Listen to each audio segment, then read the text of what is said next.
What for? The governor asked us to come. Yes, but why? I reckon if he wanted us to know, he'd have put it in his letter. I suppose you're right. But then I never did like mysteries, especially when they involve a 10-day walk. If those are wheels out here, we just might be in luck.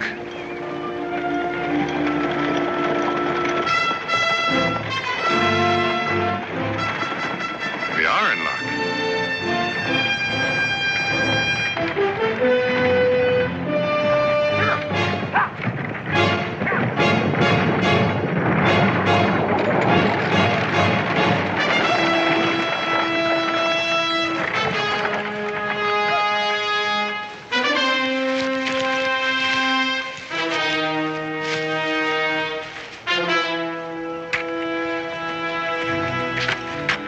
Wild men, he tried to run us down. Driver! Sorry, sir.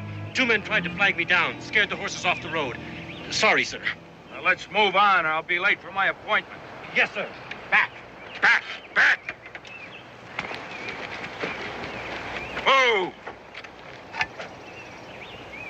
You spooked my team and almost upset my carriage. Look, I'm sorry, but Now, you stand away before I take this whip to you. Move!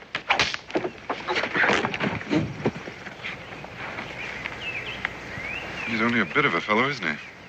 Yeah, do you want to scalp him, Mingo, or shall I? Don't lay a hand on my driver. And don't tempt me, sir. There's no penalty for killing a highwayman. Driver, the governor's mansion. And hurry.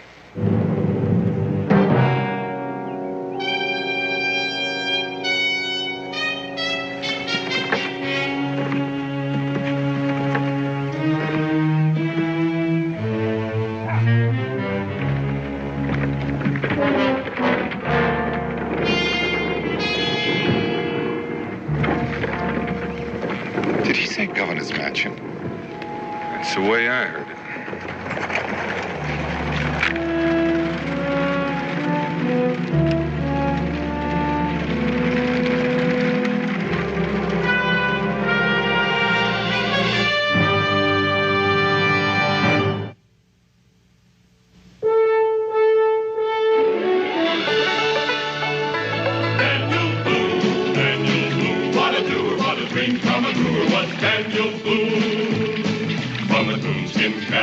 Top of old Dan to the heel of his rawhide shoe. The rippenest, roaringest, fightingest man the frontier ever knew. Daniel Boone was a man, yes, a big man, and he fought for America to make all Americans free. What a boom, what a doer, what a dream come truer was he.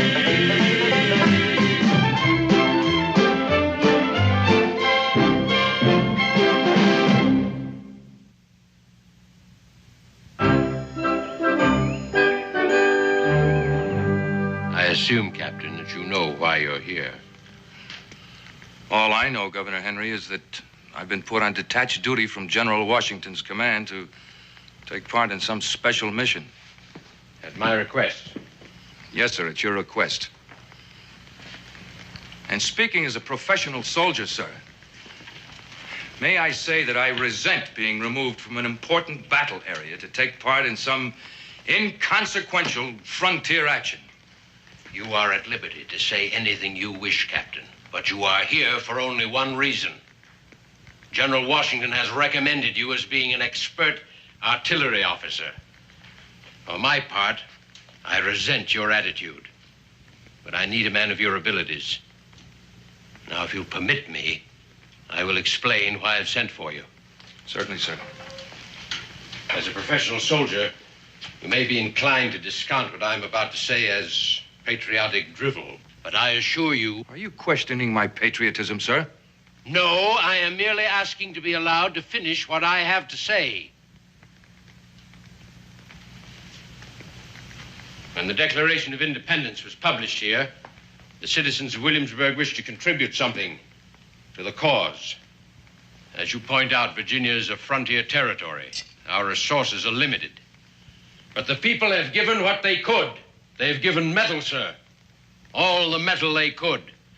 Iron skillets, iron statues, iron tools, copper. This precious metal has been melted down and cast into a weapon. The Williamsburg cannon. That's why you're here, Captain. Do you mean to say, sir, that I've been brought all the way from Long Island to put my stamp of approval on a homemade cannon?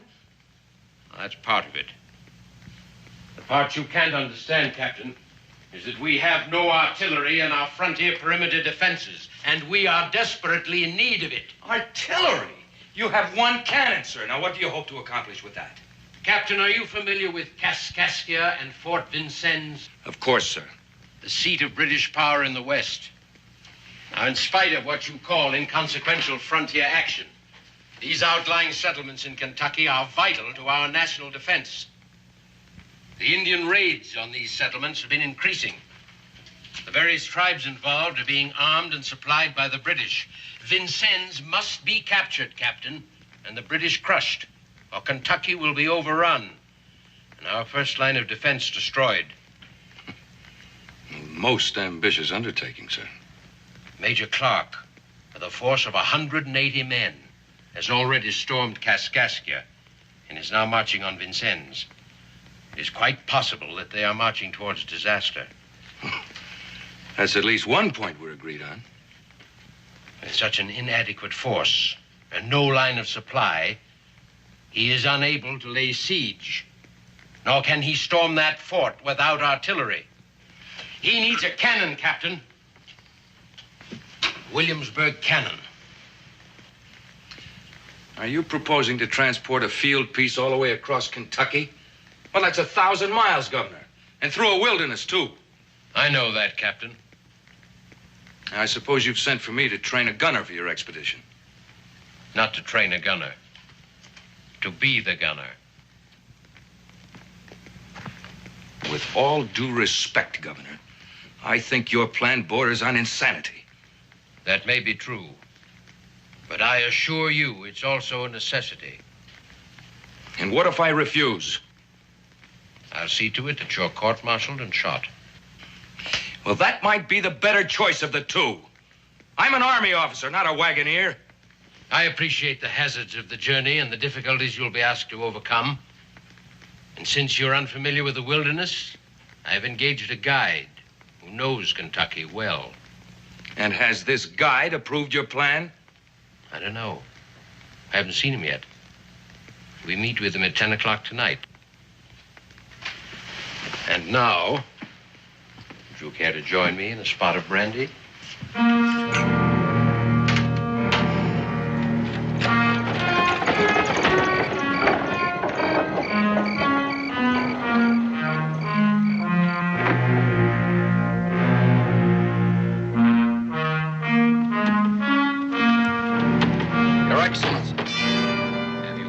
My orders, Mr. Forbes. To the letter, Your Excellency. The house is closed.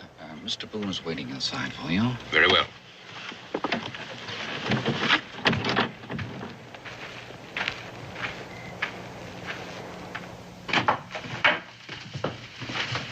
Good of you to come, Daniel. And you may go. I must apologize for asking you to meet me here. I wanted to keep this meeting secret, if that's possible. Allow me to present Captain Robert George of the Continental Army. We've already met. You've met? You didn't tell me, Captain? Well, it was hardly a formal introduction. I mistook Mr. Boone here for a common thief.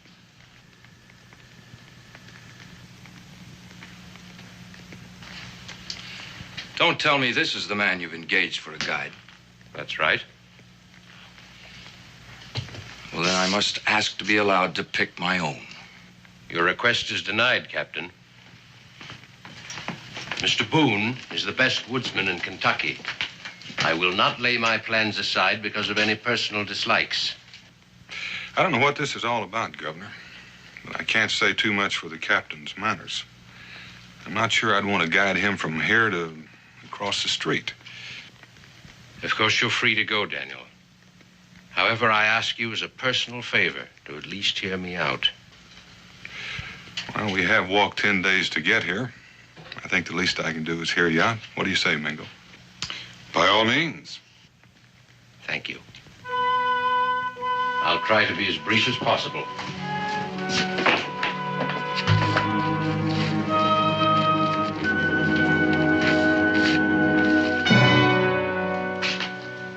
Cannon. Yes, Cannon. I think you know this territory. I know the country, but the man who made this map didn't know it very well. That's why I'm depending on you, Daniel. Now, in your opinion, is this expedition possible? Oh, I guess anything's possible. I don't know whether it's advisable. Time against us, fall rains coming on. To say nothing of Indians. Or the British. I don't imagine they'll look with favor on a cannon being brought against them. I've considered that, Captain. That's why I made no mention of it in my letter, Daniel, in case it should fall into the wrong hands. Transporting a cannon through the wilderness isn't the easiest thing to keep secret, Governor. That's true. But there's no reason for anyone outside the four of us to know its destination. It could well be consigned to any of our frontier outposts. Of course, I'll grant you may encounter isolated enemy patrols, roving bands of Indians, but there's no large British force within the boundaries of Kentucky, at least not yet. If our mission fails, there may well be an army of them soon. Well, Daniel? When you put it that way, I can't very well refuse. I'll do the best I can. I'll go along with that. Captain. I still think the whole idea is insane. But then I have no choice in the matter, have I? I'm afraid not. Then I'd like to ask one question. How large a military escort will we have? I'll leave that to Mr. Boone, since getting there is his responsibility. I don't want any soldiers. The three of us are going to drag a cannon across 1,000 miles of wilderness? Nope, but I want backwoodsmen. Kentuckians preferably. If something happens to Mingo or me, at least they'll know the country. And I'm going to command a bunch of rabble, huh? I wasn't aware that you were to command anything except the gun, Captain. If I undertake this trip, I'll do it with my own men in my own way. Your Excellency. I know, Captain, you object. But I find Mr. Boone's point well taken. Daniel? Do you think you can recruit some volunteers? Well, I won't guarantee that there'll be volunteers, but I probably can raise some men. Well, I'll just leave that part of it up to you, then. How much can I offer to pay them? The Virginia Assembly has agreed to allot $100 to anyone who'll undertake the trip. It's not much money to risk hanging or scalping. I have to agree with you. But the Assembly doesn't share my enthusiasm for the project. Nor do I think they realize its potential influence on the outcome of the war. But I take it it's all settled then? Well, there is one small point, Governor. Nobody knows yet whether your homemade cannon will even fire. Oh, that's your job, Captain. But that'll wait till tomorrow.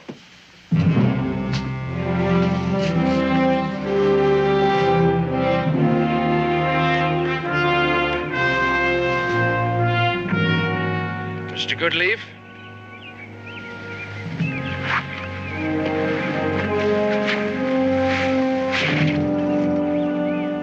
Well, there it is.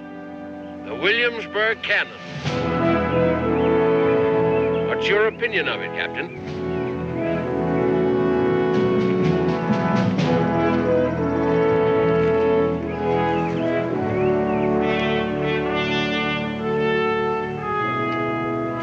Eight-pounder, huh? I'd prefer a larger bore for the task assigned to me. But then we'd have to pull more weight. Design seems proper. However, there's just one way to test the quality of the metal. I made that cannon, Captain, a trade I learned in England. You'll find the metal sound and the bore accurate. Then I assume you also know how to load it? Aye, sir. There's many around. I've loaded into one of these. Then let's get on with it. Aye, sir.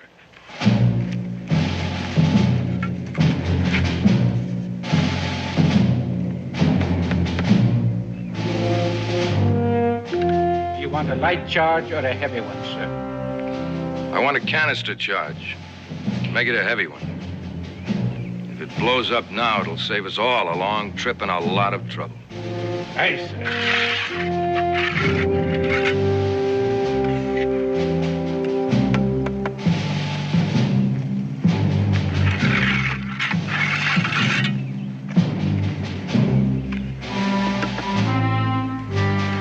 I'll take care of the priming. Aye, sir.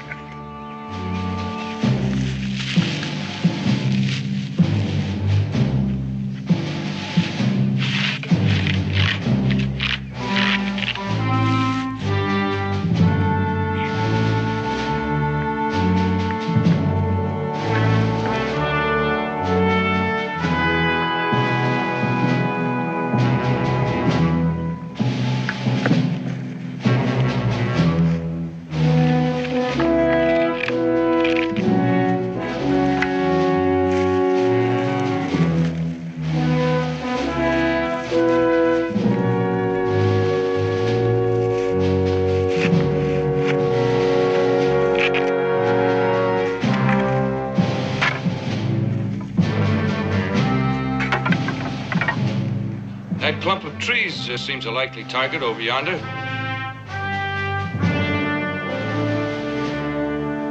Boone, give me a hand.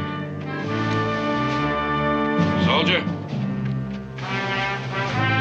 get that powder out of here. Swing it right. And I'll need a little elevation, too. Hold it. That's about it. Right. A little more right. Right down.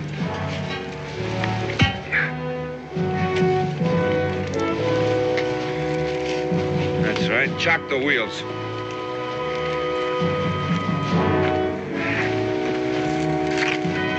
Mr. Governor? All right, carry on, Captain.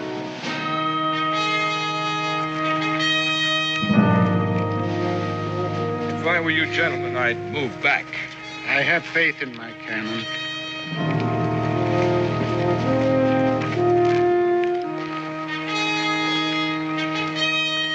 All right, Captain.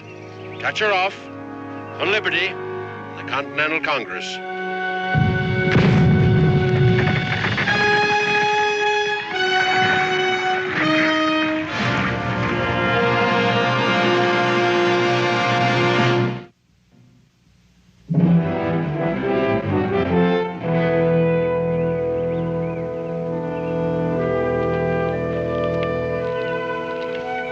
All right here.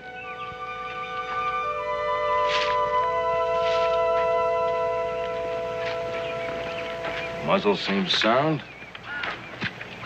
No sign of a crack or flaw in the barrel. Splendid work, Mr. Goodleaf. Thank you, sir. Well, Governor, I'm afraid your cannon is quite satisfactory. Afraid, Captain? Yes, sir. Quite frankly, I was hoping it would blow sky high. I'm not looking forward to this harebrained expedition. I'd already gotten that impression. How soon would you plan to leave, Daniel? Just as soon as we can get the cannon loaded into the wagon and arrange for our supplies. Well, I can take care of that yet today. What do you think you'll need? We'll need staples and supplies for 6 men for at least a month.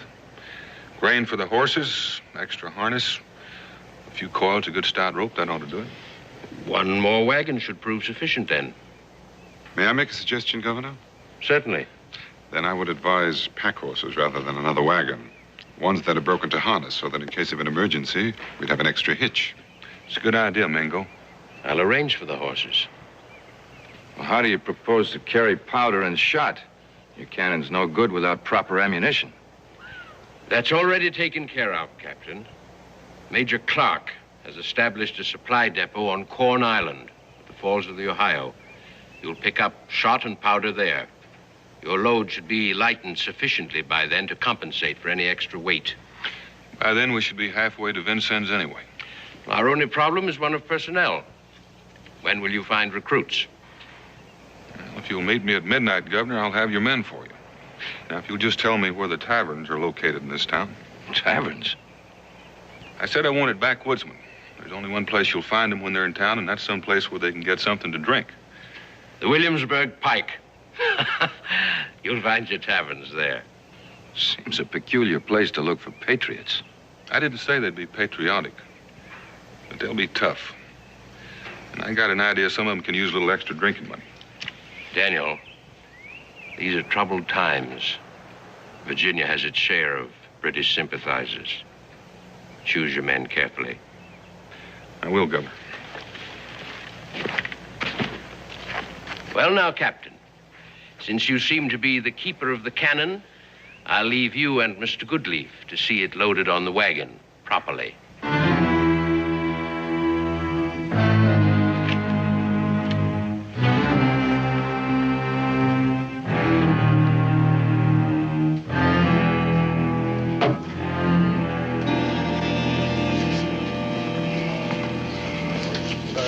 You.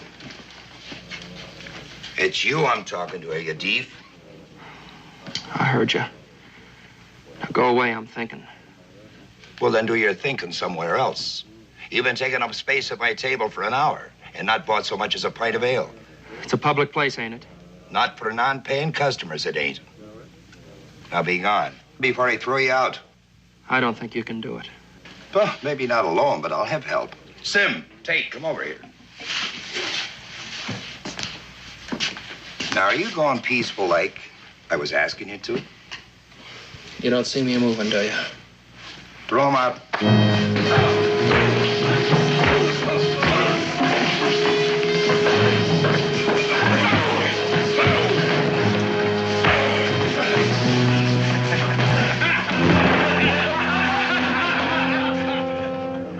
Now, let me give you some advice, son. Stay out of all the taverns in town until you get some money.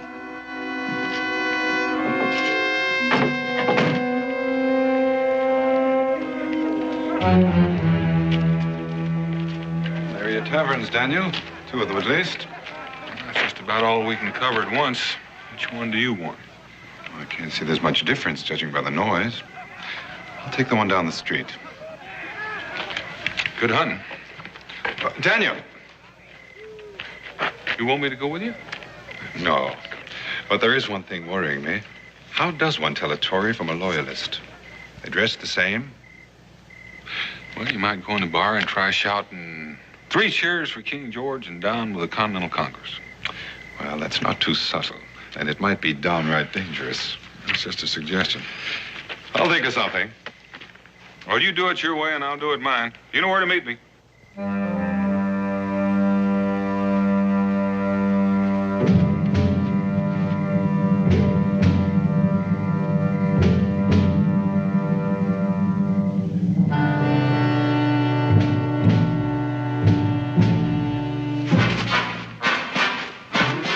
Turn around, mister.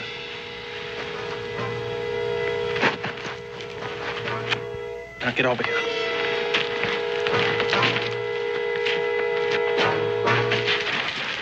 Your money, mister. And I need it real bad. So don't try running, because I throw this knife real good. Well, I don't plan on running. Now you're being sensible.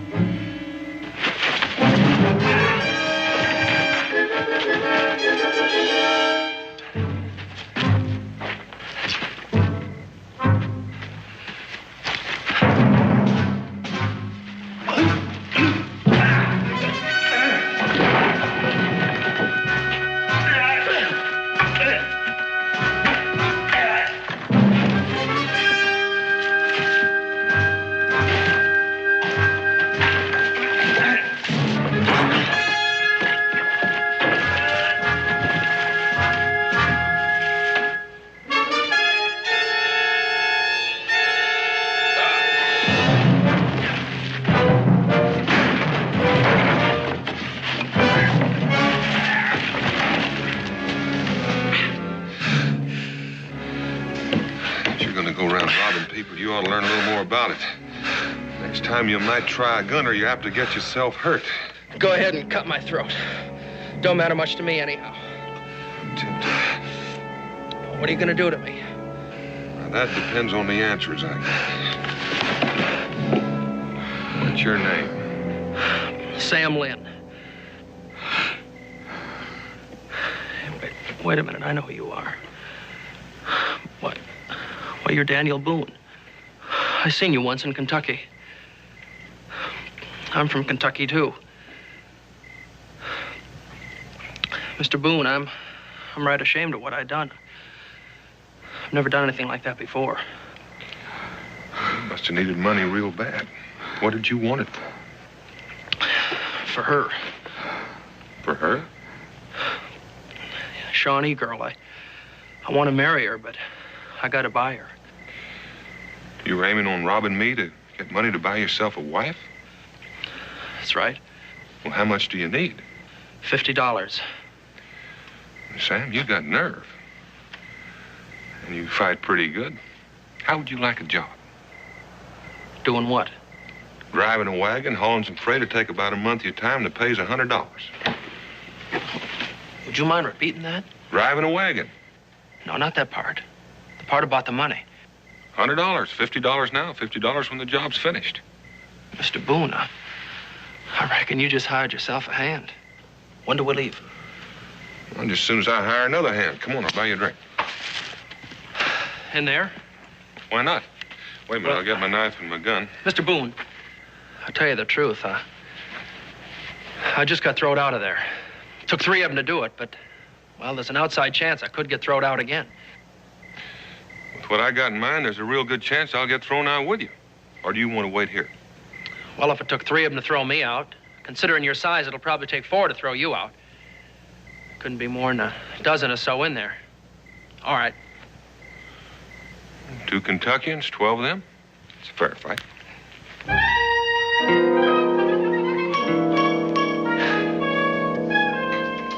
You wouldn't have turned away a man with a thirst with no place to rest his head. I would. And you can go rest your head on somebody else's bar. You haven't paid for the last drink yet.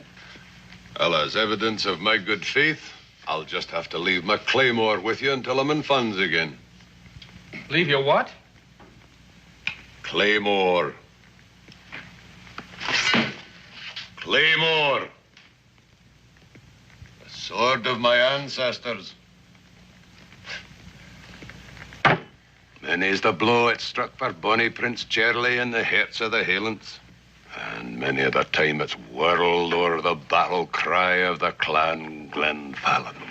And since it's apparent that you have no appreciation for the custom of a gentleman, I'll be on my way. Give him the drink, landlord. I'll pay for it. Well, a gentleman. Indians. One Indian. I came alone. You British hireling paid to take the scalps of honest men. I'll have your head.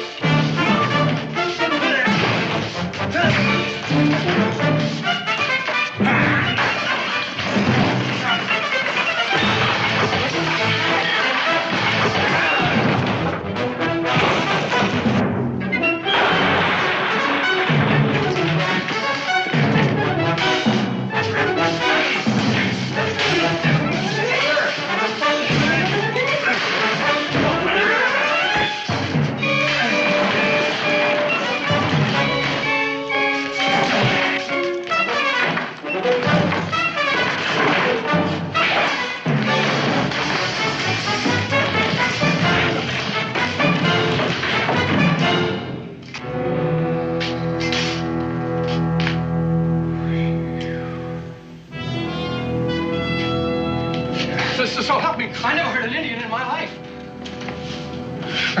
There's no cause for alarm. Pour me a mug of ale, will you? Yes, sir. Anything you say.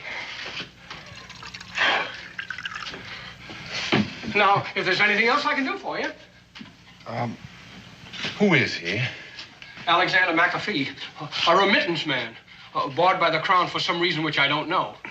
But one thing I do know, he can be an awfully violent man. Don't I know it? Maybe exactly the kind of man I'm looking for.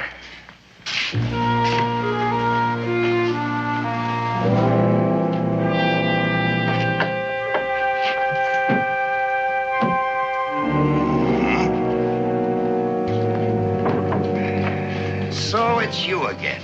Told me to come back when I had money in my pockets? Well, I got a friend with money. Yeah, that's right. And we want 2 mugs of ale.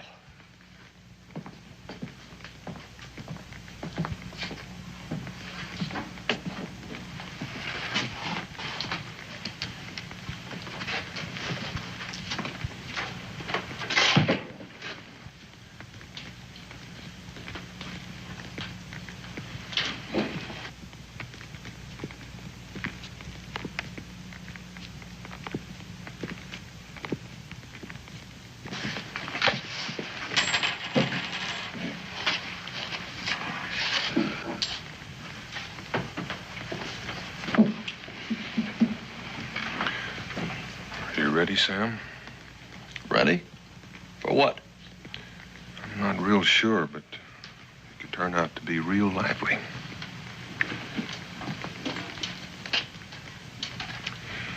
Three cheers for the king and down with the Continental Congress. Be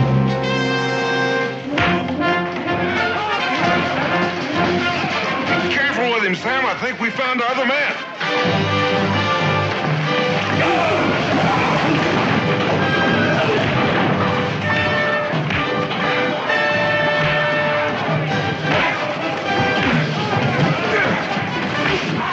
There can't be any fighting in this place. Now get rid of them.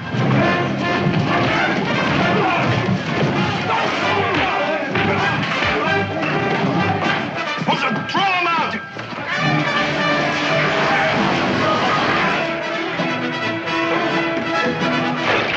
Oh, no. Will you throw them out?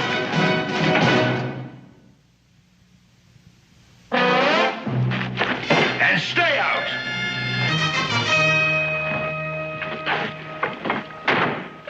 Well, should we try it again? Sam, I gotta say one thing for you. You're sure persistent. What do you want to go back in there for again?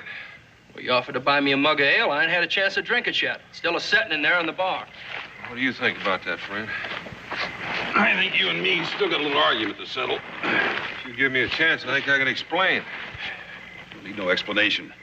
Don't like the British, don't like you. As soon as I get my wind, I aim to prove it. Well, what would you have said if I'd have said three cheers for George Washington instead of the king?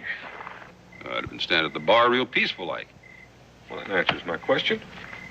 Well, it doesn't answer mine. Yeah, you got friendly feelings for General Washington. What are you doing cheering for the British? We was looking for a patriot. Well, now, there's ways of going about that. Ain't quite as violent, son. Like asking questions. Well, if you ask questions, sometimes you get lied to. That's sort of logical. But I still got to ask one. What for are you looking for a patriot? Well, if you'll just come back inside the tavern while I finish up my drink, I think Mr. Boone will be glad to explain that to you. Boone? Not Daniel Boone. Yeah, that's me. Huh. Mr. Boone, I'm real glad to meet you. Name's Moore. Ben Moore. Sam Lynn. Take it he's a friend of yours. Yeah, we seem to be getting closer all the time. Yeah, I'm real glad to meet you. Likewise. Now that we got that settled, can we go in and finish that ale? Well, now, Sam, they've thrown you out there twice already. Well, I got a feeling about getting thrown out of places. So have I, but I'm not real sure we got the same feeling. What makes you think they won't throw you out again? Well, this last time, I figure we was sort of working at cross purposes. Now that the three of us understand each other, I don't think they'll dare. Now, you with me or against me? Wait a minute. Now, you've caused me too much trouble to lose you now. You got any feelings on this, Ben? Oh, I got to side with Sam. I got a drink in there I ain't even touched yet. Well, you made me spill mine, but I reckon I can get another one.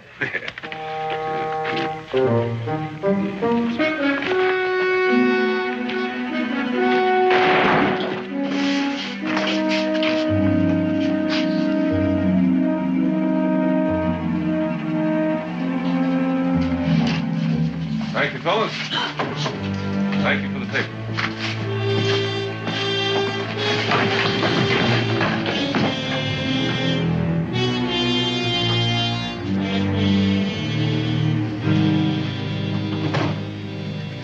Landlord, me and my friends would like a mug of ale. Now, don't you figure you caused me enough trouble already? What trouble you reckon he's talking about? Oh, you must mean that little misunderstanding Dan and me had. You know what trouble I mean. Now get out, all three of you. Mister, I think you've got the wrong impression. All we want is a friendly little drink. If you don't call off your dogs, that trouble you just mentioned won't hold a candle to the trouble you're going to get. Or maybe you never heard of the expression, in union, there's strength. Let them stay. As long as they don't start no more fights. Now, that's what I like. Peace and quiet in a friendly atmosphere. Thank you, Enki.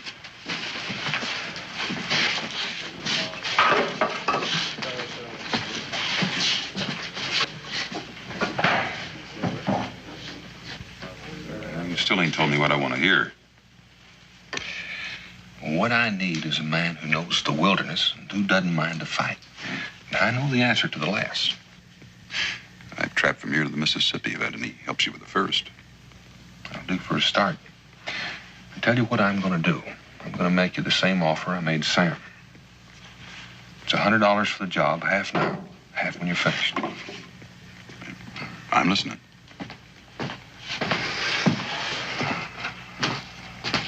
Here's your ale. As I was saying, there's nothing like a friendly atmosphere. It'd be a lot friendlier if somebody put some money on the table. Money for what? For the ale. Mister, when I left here the last time, I had a full mug of ale just a-sitting over there in that bar. Now, if some dishonest person stole it, well, I sort of figure that that's your responsibility. But I'm real happy to see that you replaced it for me. Now that Sam mentioned it, I had a mug, too. Happy days. And I suppose you had a full mug, too. Nope. As a matter of fact, I spilled mine. But just to show you there's no hard feelings, here's a little money to pay for the ale and whatever damage we may have done. You think that's enough to pay for all the furniture you broke? As I recall, we had quite a bit of help. Why don't you go and collect it from them?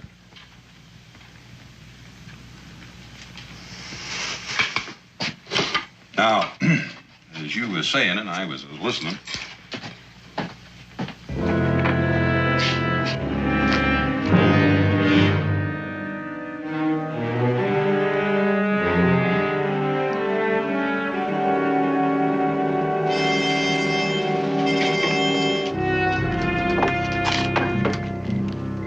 I told you not to come here till I close the place for the night. The information I brought this time couldn't wait.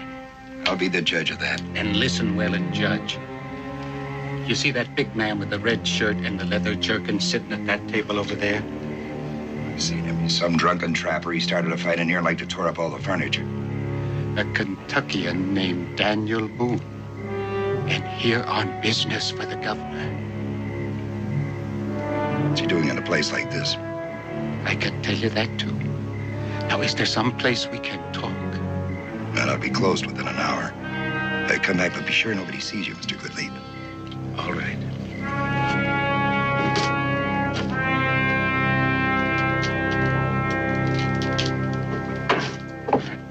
Well, that's the story, Ben. What do you think of it? Well, if I'd had another mug of ale, I'd say either you was drunk or I was. Well, I can't say that I blame you. It may not be real sensible. I'd like to have you come along. You gone, Sam? Well, I've been called a lot of things, but nobody ever called me sensible. Come to think of it, nobody ever called me that either.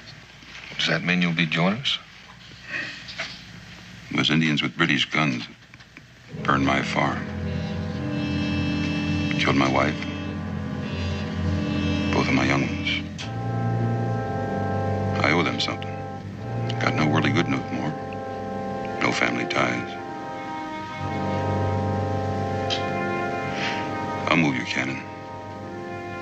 Anywhere you want.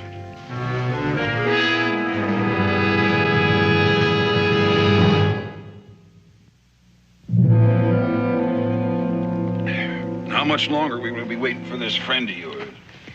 Well, not much longer. Maybe I ought to start out looking for him. Him being Indian, he may have got himself into trouble. Did you say Indian?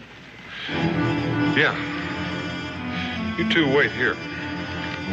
We'll all wait, Boone. What's wrong with you? Told you. It was Indians burned me out. So we'll all wait for that friend of yours. When he gets here, I aim to kill him. You let me explain. No explaining needed when it comes to Indians. I said we'd wait here. Well, if you won't listen, Ben, I reckon you and I are going to have to lock horns again. I reckon so. Now, if you just come in a little closer. That's the way you want it.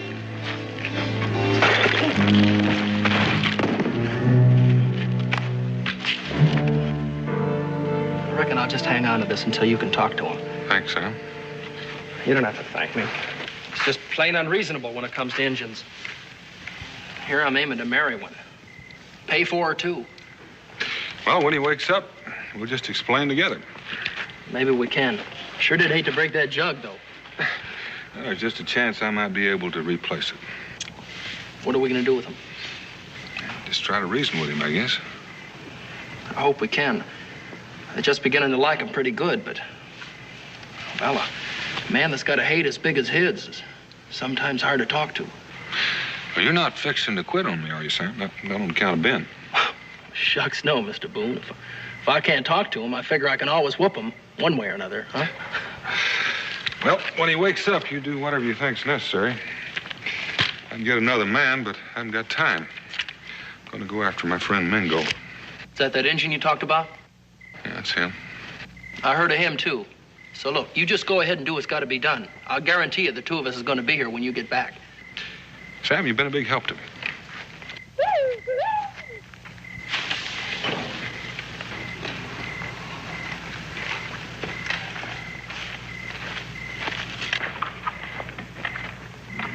Found another man for us, Daniel.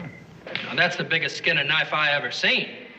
I thought you might recruit someone. I didn't figure on you capturing him. And who is it you think is the captive? I merely granted my Aborigine friend the temporary honor of being my personal sword bearer. Mac's the name. Alexander McAfee. I've heard about you, Mr. Boone, and I'm here to offer my hand and my trusty claymore in the interest of freedom. I'm glad to have you with us, Mr. McAfee. This is Sam Lynn. Pleasure. Howdy. Who's he? Oh, that's Ben Moore. He's another one of our volunteers. Give me a hand with him. We're supposed to meet the governor at midnight. Volunteer?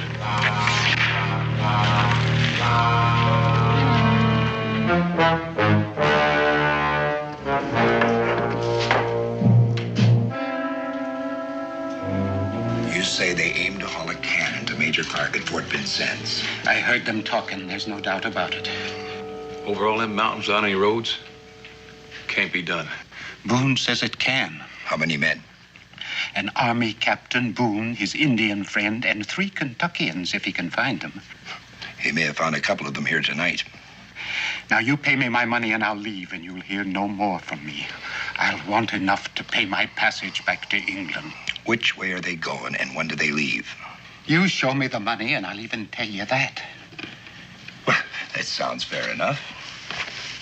Well? There's a supply depot at the falls of the Ohio. They'll stop there for shot and powder. When do they leave? They meet tonight at midnight at Finley's Grove, just off the turnpike. You're sure no one saw you come here tonight, Mr. Goodleaf? You may be sure of that. I'd not take a chance on being hanged. And now I'm glad the spying's at an end. I find I have no taste for it.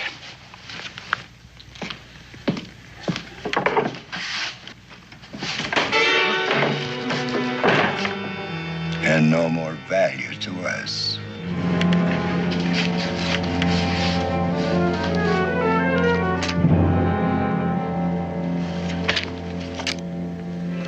Tate, you know how to find that British raiding party hiding in the mountains west of here? Major Ferguson? I reckon I can find him. Might take a little while. It takes time to move a cannon, too. Go saddle up a horse.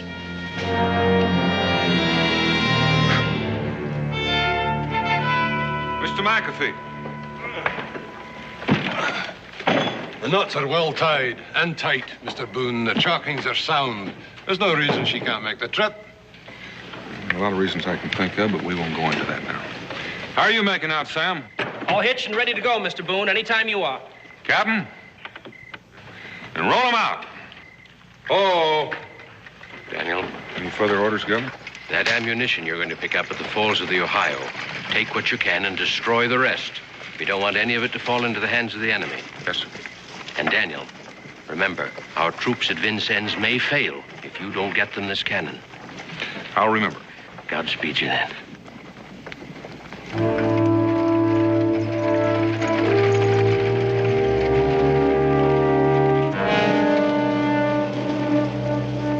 brave men for liberty.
Major Ferguson.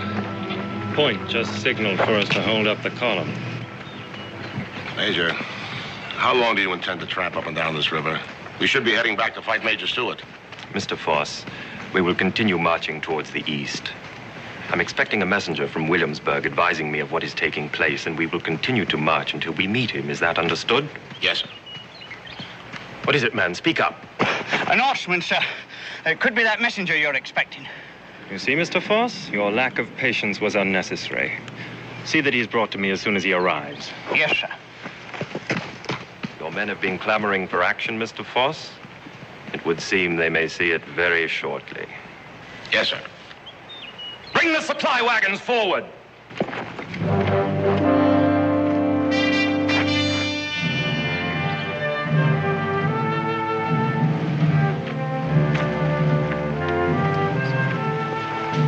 Did you hear that, Mr. Foss?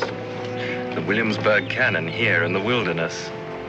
A capital prize, and one that should prove invaluable against these frontier outposts. How many men did you say are in the escort? It was just 6 of them, sir. That's even better than I'd hoped. And only one of them's a soldier. He's a Captain George of the Continental Army. Who are the others?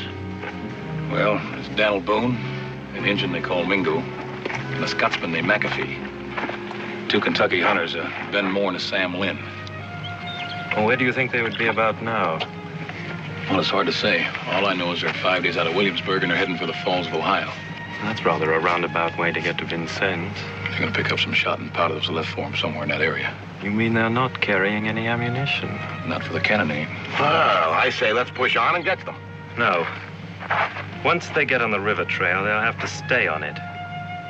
There's no way over the mountains until they get past the falls of the Ohio. If we can find that supply of powder before they get here, get the men ready to march. Yes, sir. If you want to contact me again, I'll be waiting for Boone at the falls of the Ohio.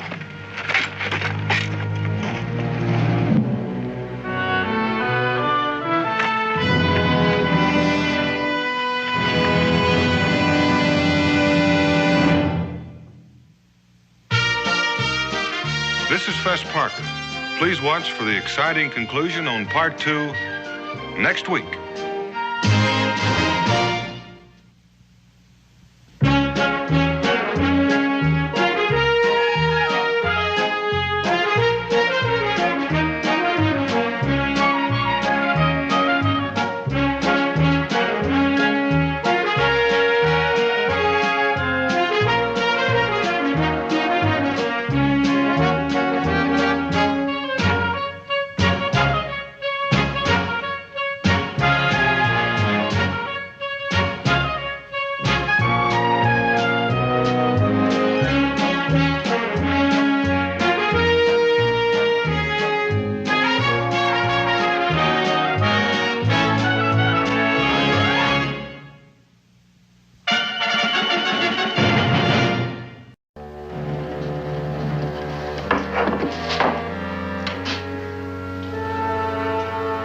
You say they aimed to haul a cannon to Major Clark at Fort Vincennes. I heard them talking. There's no doubt about it. Over all them mountains without any roads? Can't be done. Boone says it can. How many men? An Army Captain Boone, his Indian friend, and 3 Kentuckians if he can find them. He may have found a couple of them here tonight. Now you pay me my money and I'll leave, and you'll hear no more from me. I'll want enough to pay my passage back to England. Which way are they going and when do they leave? You show me the money and I'll even tell you that. Well, that sounds fair enough. Well? There's a supply depot at the falls of the Ohio. They'll stop there for shot and powder. When do they leave? They meet tonight at midnight at Finley's Grove, just off the turnpike. You're sure no one saw you come here tonight, Mr. Goodleaf? You may be sure of that. I'd not take a chance on being hanged. And now I'm glad the spying's at an end. I find I have no taste for it.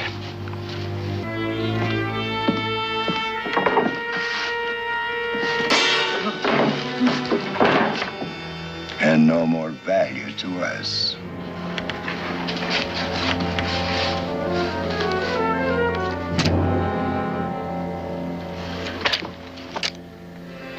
Tate, you know how to find that British raiding party hiding in the mountains west of here? Major Ferguson? I reckon I can find him. Might take a little while. It takes time to move a cannon, too. Go saddle up a horse.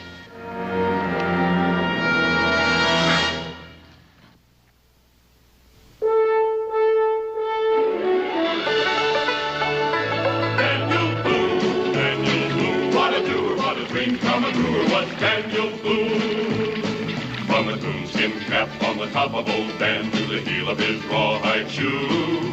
The rippin'est, roarin'est, fightin'est man the frontier ever knew. Daniel Boone was a man, yes, a big man, and he fought for America to make all Americans free. What a Boone, what a doer, what a dream come a truer was he.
What is it, Major Ferguson?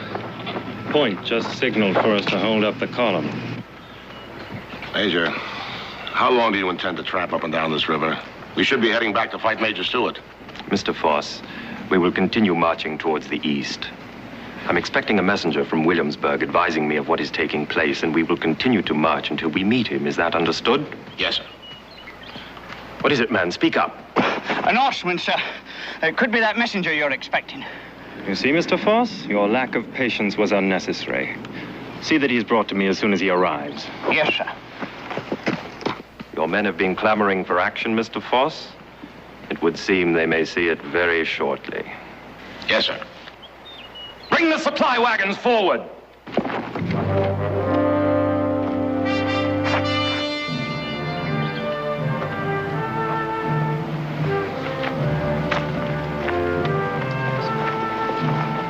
Did you hear that, Mr. Foss? The Williamsburg cannon here in the wilderness. A capital prize, and one that should prove invaluable against these frontier outposts. How many men did you say are in the escort? There's just 6 of them, sir. That's even better than I'd hoped. And only one of them's a soldier. He's a Captain George of the Continental Army. Who are the others? Well, it's Daniel Boone, an Injun they call Mingo, and a Scotsman named McAfee. 2 Kentucky hunters, Ben Moore and a Sam Lynn. Well, where do you think they would be about now? Well, it's hard to say. All I know is they're 5 days out of Williamsburg and they're heading for the Falls of Ohio. That's rather a roundabout way to get to Vincennes. They're going to pick up some shot and powder that was left for them somewhere in that area. You mean they're not carrying any ammunition? Not for the cannonade. Well, I say let's push on and get them.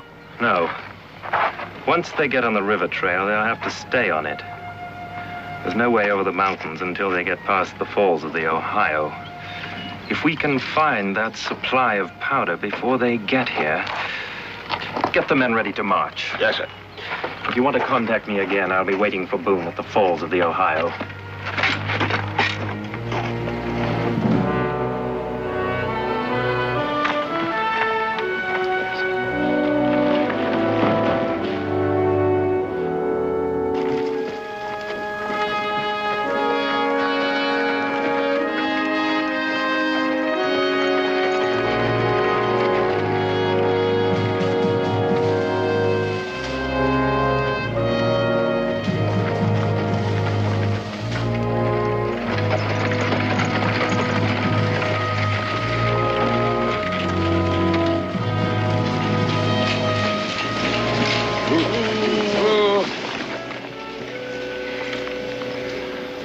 It's nearing sundown, Boone.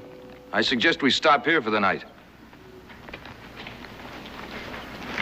Well, we still got some daylight left. You men and horses are exhausted. What are you trying to do, kill them all?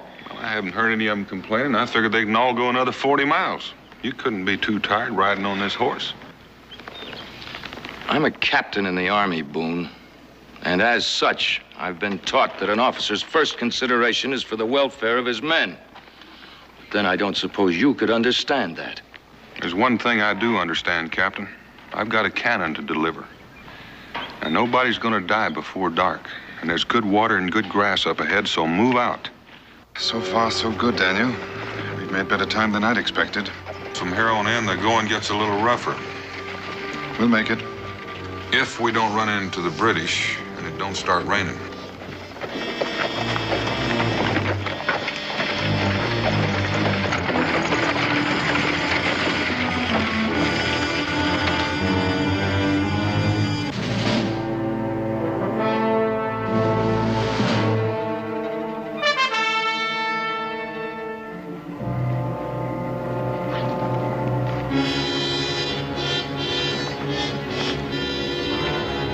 Need any help? No. I'd give them each about a half a bucket of grain. Good boy.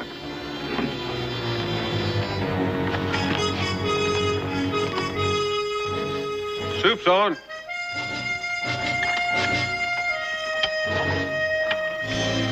Enjoy a hot meal while you can. It may be the last one you get. What do you mean by that, Mr. Boone? The supply's getting low? We've got plenty of supplies, but we're getting close to Shawnee country. After that, there'll be no more fires. You expect these men to keep up the pace you've been forcing them to on a diet of dried meat and parched corn? If they can't keep up, they can find their own way back to Williamsburg. And you leave an exhausted man to fend for himself here in this wilderness. If that's the way it has to be, we'll make out short-handed. I've never seen a man yet I can't keep up with. You don't hear me hollering for help. I'll walk with you, Mr. Boone. I'll run with you, if that behooves us. I may drop in my tracks, but I'll not quit yet. Thanks, Mac. How about you, Sam? If I'd aimed to quit you, Mr. Boone, I'd have done it long before this. Now, if anybody's tired of walking, let him drive the team for a while. I don't mind walking. Does that offer to turn back apply to me? Captain, I reckon you're the one exception. According to the governor, you and the cannon go together. And I aim to see you both delivered to Fort Vincennes. Now, we'll take turns standing guard. Sam, when you're finished eating, you'll take the first turn. Ben will relieve you, Mingo, then Mac. I'll stand the last turn before daylight. What about the captain there? He ain't pulled a tour of sentry duty since we started. I'll be perfectly honest with you, Ben. I don't trust him. Are you questioning my integrity? I'm not questioning anything. You've had no liking for this trip from the beginning. That's right. I don't have to like it. And I also don't have to take that kind of talk from you. To tell you the truth, I've had about all I can take from you. So keep away from me. Boone? Captain. Daniel's point is well taken. Aye, it is. You had no enthusiasm for this venture from the first.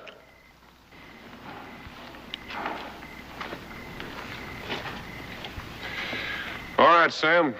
As soon as you finish, get out there to those horses and start your guard. The rest of you turn in. We'll be starting out when the sun comes up.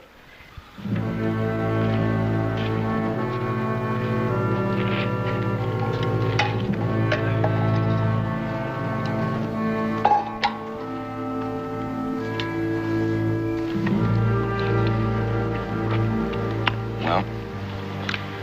Captain, you didn't ask to make this trip, but then neither did I. We don't see eye to eye on many things. But since we're traveling together, we can't afford to fight among ourselves. Let's call a truce. Am I to take that as an apology? Take it any way you like. Mr. Boone. I'll accept your truce for the time being. But when this expedition is over, if it ever is, and if we all survive, which I strongly doubt, I'm going to demand satisfaction from you. That's fair enough.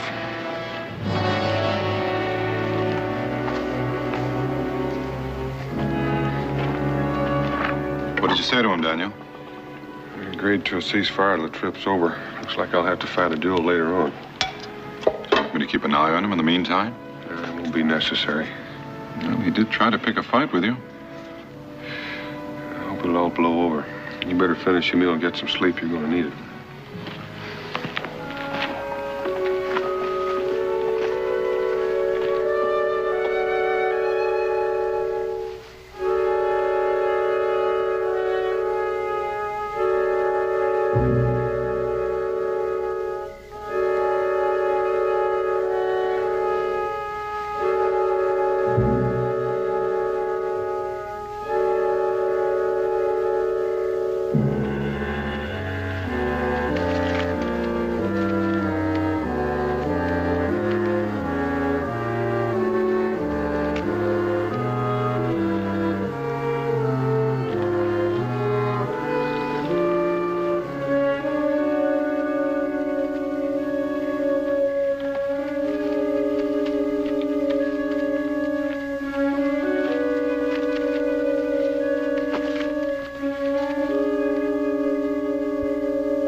Sam. You asleep? Come on, boy, don't play games with me.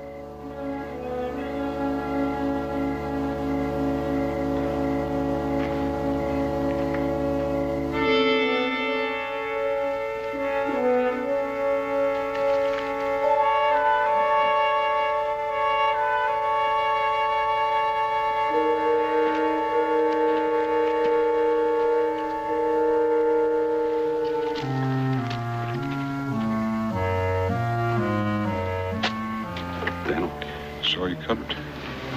I didn't want to wake the whole camp. You better come with me. What's wrong? Sam's gone. Oh. That's what I said, gone. Can't find hide nor hair of him. He took the captain's horse. Trouble, Daniel? I don't know. Wake up, McAfee.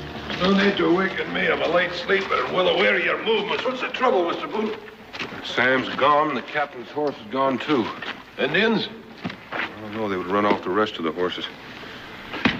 I woke up and came out here to take his watch, and he's gone. I figured he just plain cut and run. So one of your loyal recruits has deserted, eh, Mr. Boone? One who said only last night he wouldn't quit. I may have misjudged Sam. It's not your fault, Daniel. How could you possibly know a man of such short acquaintance? Well, I'll admit I'm disappointed in him, but there's not much I can do about it now. Weren't you going after him? What for? To punish him. It's a matter of discipline. If he's allowed to go unpunished, what's to keep the others from deserting? Only themselves, I reckon. Then with your permission, Mr. Boone, if you won't go after him, I'll go myself. I'll catch up with you later. Captain, you'll just be wasting your time. I assure you, Moore, I can read sign as well as anybody. That ain't what I meant. Then just what did you mean? I meant you might have trouble catching him afoot. That's right, Captain. Yours was the only saddle horse, and we can't spare any of the rest. You don't suppose his horse pulled away from the picket line and Sam went after him? No. This was right here. That feed bag had to be taken off by somebody. Deserter, horse thief, and probably a British spy. It'll be daylight soon. Let's pack up and get out of here in case some of this is true.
I could have killed you.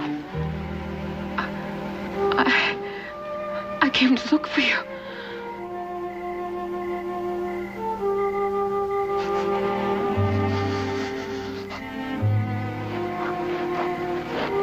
Well, that's what I was doing. I was looking for you. You know what I got? Right here in this pouch. The $50 that your father wanted. Do you know what that means? Well, that means that you belong to me now. You don't need the money anymore. I've been paid for already. Paid for? By who? The British. They bought me and other women from the village to cook and work for them. Where are the others? What others? Daniel Boone and Ben Moore. I can't remember all their names. Where are they? Oh, they're up the trail a ways. Now, wait a minute. How do you know about them? The British know. A messenger came from Williamsburg. They know about your plans. They plan to ambush you at the falls of the Ohio.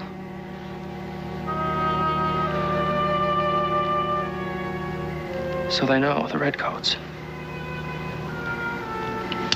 I've got to go and warn my friends.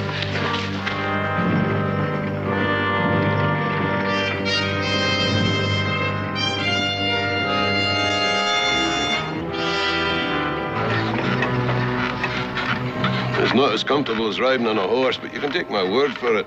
It's an improvement on walking.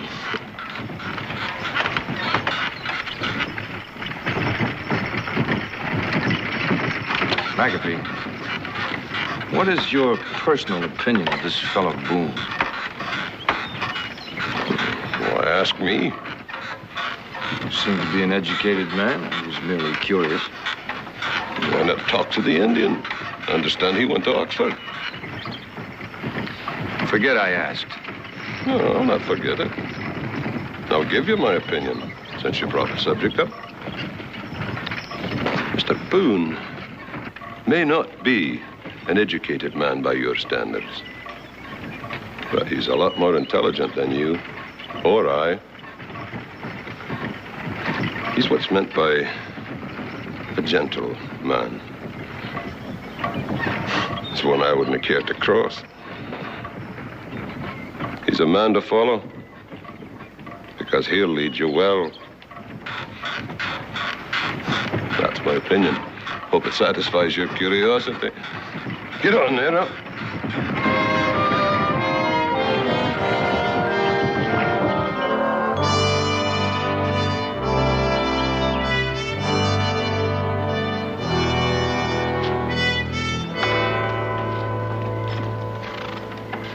We passed the mouth of the Kentucky 2 days ago, so my best guess places us just about here.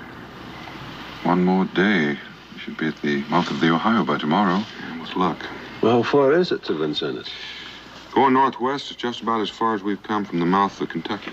But we've made it. We haven't made it yet, although we've come a little further than some might have thought. Pull out the cantle. Let's turn in.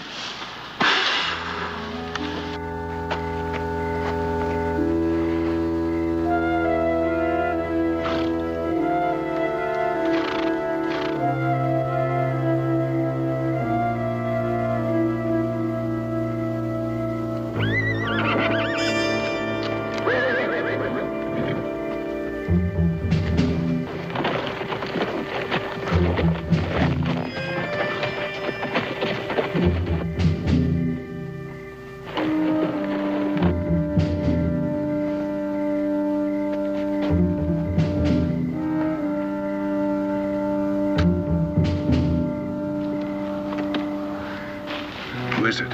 I don't know. I don't know how many. But I heard a horse nickering. I reckon our luck has run out this time.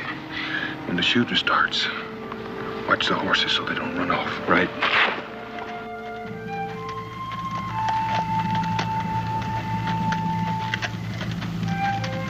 Mr. Boone.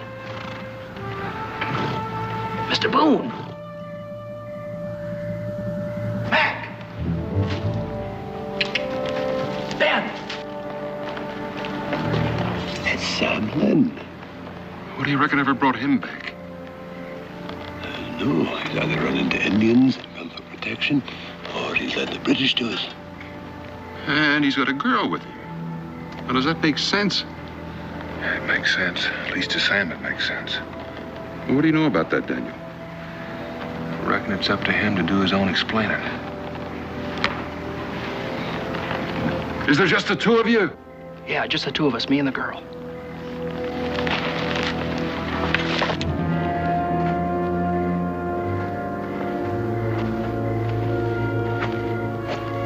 It's a good thing I heard that horse in nickering, otherwise I would have missed you completely. Although I had you figured to be going straight downstream. Get down off the horse, Sam. Ain't you glad to see me back?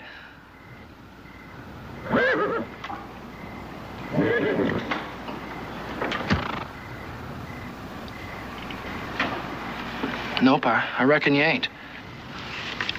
Get on, girl. Oh. All right, I know what you're thinking. You're thinking I ran out on you.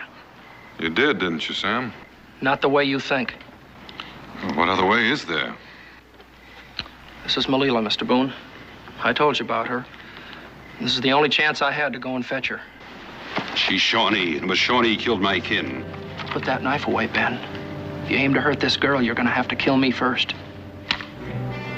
Oh, I just might do that too, boy. Ben, the lad's right. You'll not harm any girl as long as I'm standing near, Shawnee or otherwise. You're turning against me in favor of a squaw? McAfee's right. You're turning against me, too. Nobody's turning against you. Put that knife away. There'll be no killing. Well, if there's to be no killing, Mr. Boone, how do you intend punishing a traitor and a horse thief? Get out of camp, Sam, and take the girl with you. But, Mr. Boone... Get out of camp. She's apt to bring the whole tribe down on us, and right now we don't need any trouble with the Indians.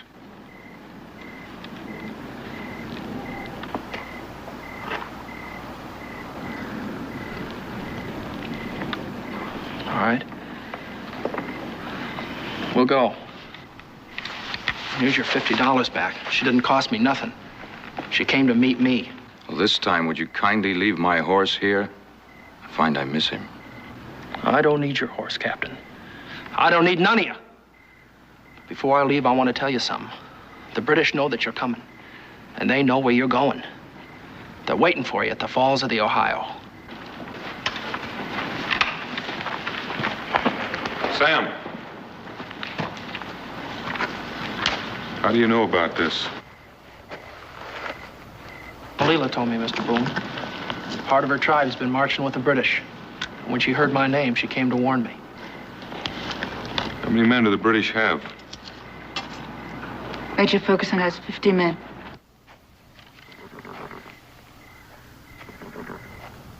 I reckon we're going to have to vote on this. Do Sam and the girls stay or do they go? Mingo? I say they stay. Mac? Stay. Captain? I'm surprised I even get a vote. Captain, you're still a member of this party. It's not a majority vote. We all agree they go or they stay. What's your decision? You're in a hurry, Mr. Boone. Having the girl along will slow you up. Truth of the matter, she probably can out-travel any of us. It's no worry. At least he did bring my horse back. That shows some degree of honesty. As far as I'm concerned, they stay.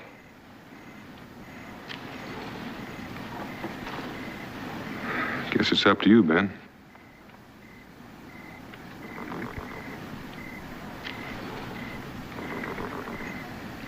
When a man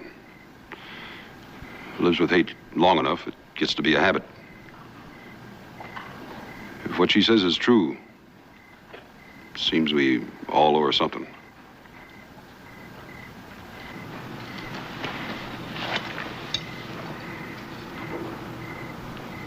I won't cause no more trouble.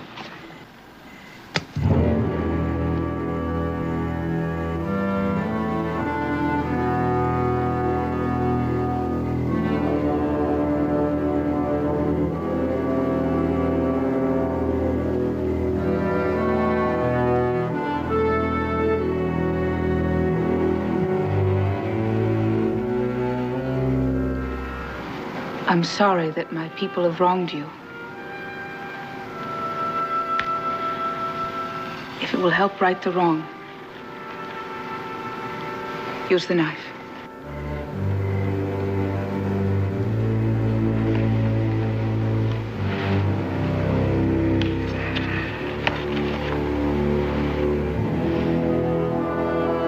That is good.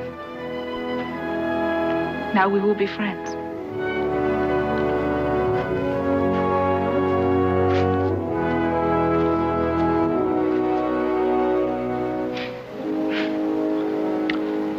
I reckon we're all agreed.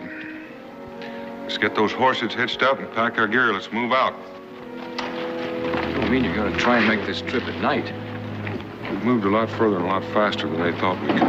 There's a good chance we can still beat them at the falls. What if we don't? I don't borrow trouble, Captain. We've got enough of it as it is. Let's just wait and see what happens. All right, let's keep her moving.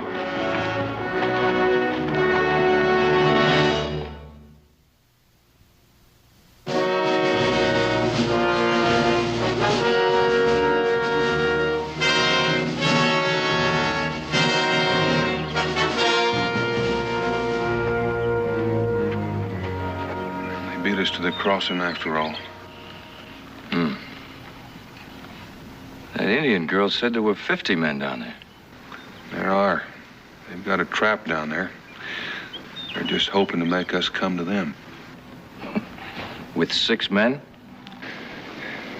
Well, we're going to see if we can make them come to us.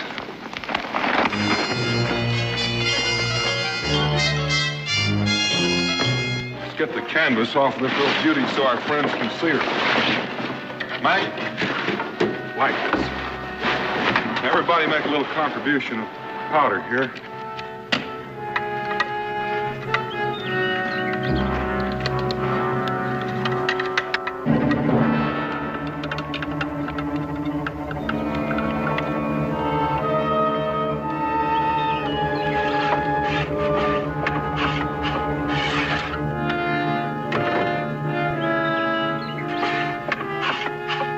Ben, hand me some of that trace shank.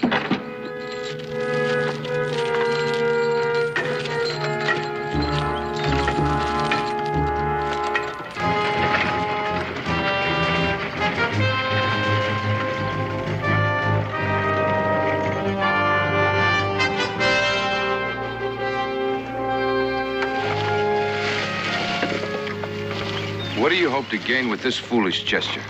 Time, Captain, time.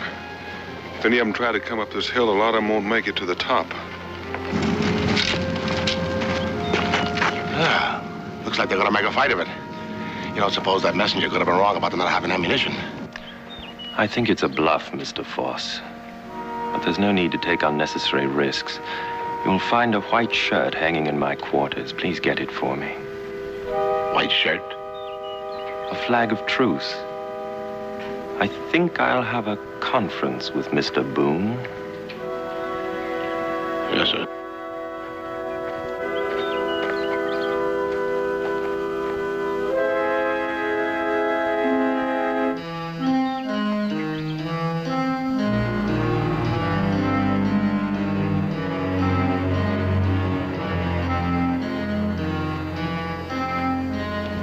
Flag of truce. What do you suppose he hopes to gain by that? I don't know. Just one way to find out. It's a trap, Boone. You can't just walk into it. They don't have to trap us, Captain. They know we're outnumbered.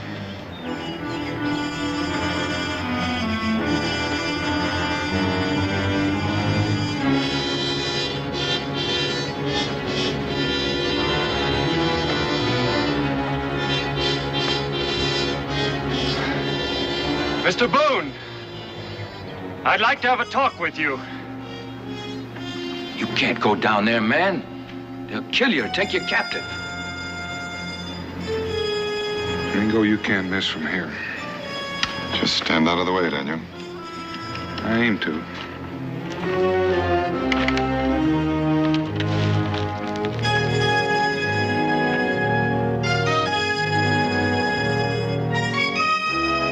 What kind of man is that would walk down there unarmed?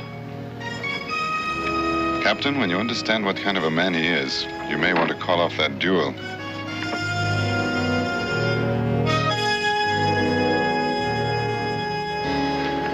Mr. Boone, allow me to introduce myself. Major Ferguson, His Majesty's Royal Fusiliers. You got 50 men down there. You seem to know as much about me as I know about you. May I ask where you got your information? I didn't ask you where you got yours. And that white shirt you've been waving around, I take it you didn't walk all the way up this hill just to surrender. Mr. Boone, I like you. It's too bad we couldn't have met under more pleasant circumstances. Come to the point, Major. What is it you want? To make a bargain. I'll listen to it. I want your cannon.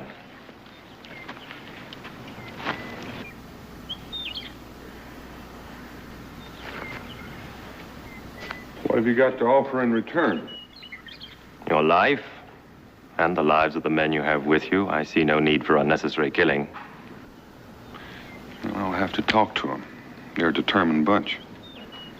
I'll give you an hour. It'll be sundown soon. I'll give you an answer by dawn. I do not think you are in a position to dictate terms, Mr. Boone. Well, now that's where we disagree, Major. You see that cannon up there? It's rather useless without shot or powder, isn't it? But you can't be sure that we don't have powder and shot. Now, you just said you don't want any unnecessary killing. So you give me till dawn. Because if you try to come up that hill and take it, I guarantee you, Major, somebody's going to get hurt. I will give you your time, Boone. But as for anybody getting hurt, I don't know. You see, the powder that you expected to pick up at the pass of the Falls of the Ohio is safely in my hands.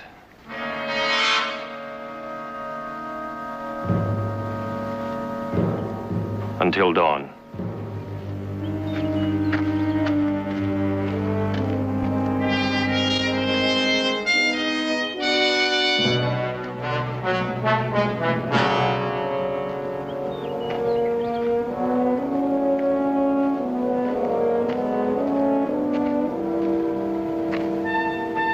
Well, what did he want? Captured our powder.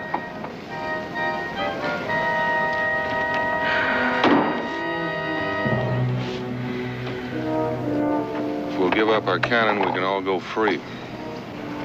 We've got until dawn to make up our minds.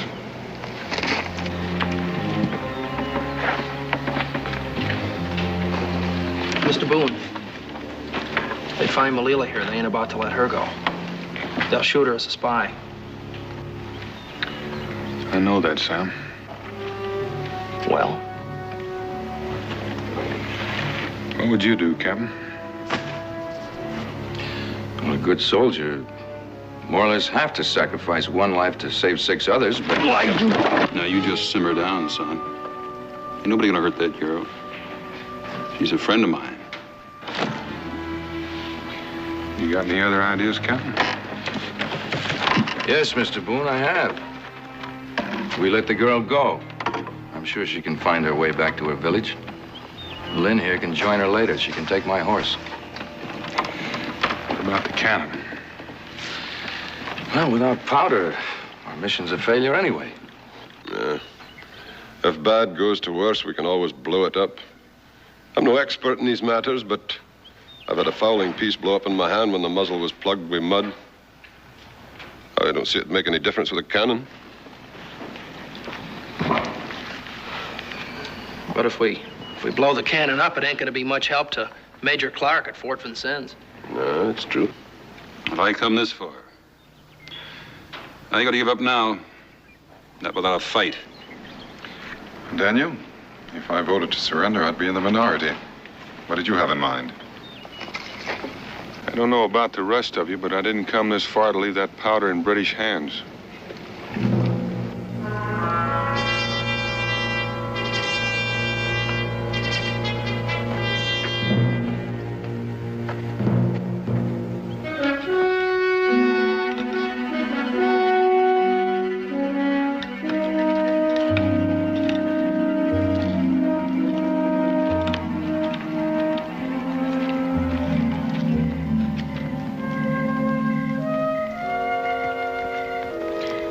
Go. Just might work. What are you talking about? I want you to wake up Ben and Sam and McAfee and get them started cutting logs. I need enough to build 2 stone boats. And I've got to get a wrench. Would you mind telling me what you have in mind, or is that asking too much? I aim to take that cannon apart and haul it into Vincennes piece by piece. I don't say we'll all get to where we're going, but if that major wants a cannon, it may take him a while to find all the parts.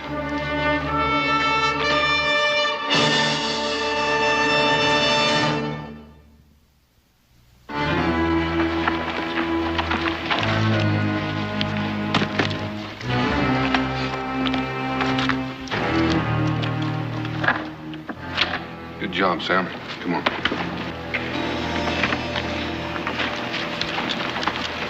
Sam, you know how to get to Vincennes. Yes, sir. Ben, you know how to get there, too. And don't stay too close together. If that British major wants this cannon, it'll take him a while to find all the parts. Cross the river when you're in the clear, and we'll try to meet downstream tomorrow. This rig doesn't look much like a cannon up real close. But at night and moving fast, it might just serve a purpose. We're going to drive this rig right through the British camp. It'll cause a little diversionary action. Yes, chances are it'll get me killed. Well, I'll admit there's a real good chance you're going to be shot at. Well, I want to thank you for those words of encouragement. You drive on down to the point and wait for me, Mingo. I don't want our friends to miss having a chance to get a real good look at this little beauty.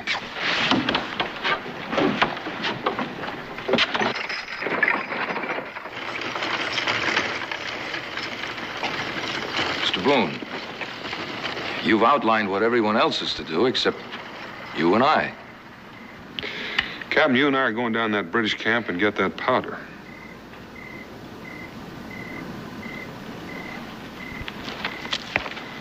Now, you've got a real good jump on them. But if the British or any of their hired hands start pressing you, dump that gun and run. But make sure you dump it where the water's deep. Oh, we'll know how to dump her, Mr. Boone. We've been together so long now, I've developed quite a fondness for her. Good luck, Sam. That's all the luck I need, Mr. Boone, just sitting right there in that cannon.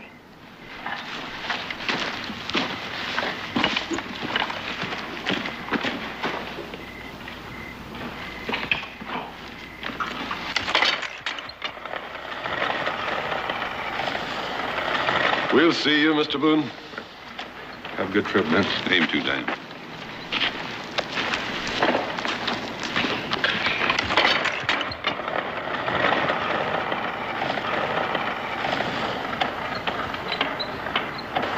Now, when you get through that British camp... I appreciate you saying when instead of if. Well, you're going to have a lot of people on your tail. But when they get close, cut that outfit loose. Cross the river, head downstream. But be sure and bring the horses. We're going to need them to tote that ammunition. I'll bring the horses. Good luck, Daniel. I'm not real sure who needs the luck most, you or me. Give us 5 minutes, Captain.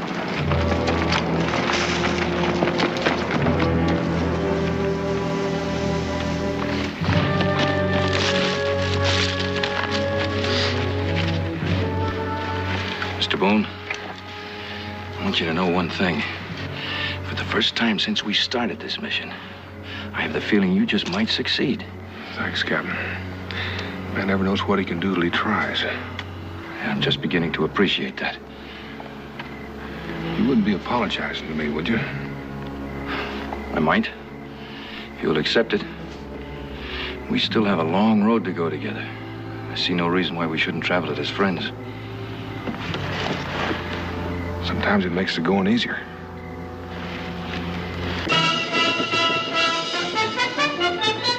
You're after Mingo. It's time to go.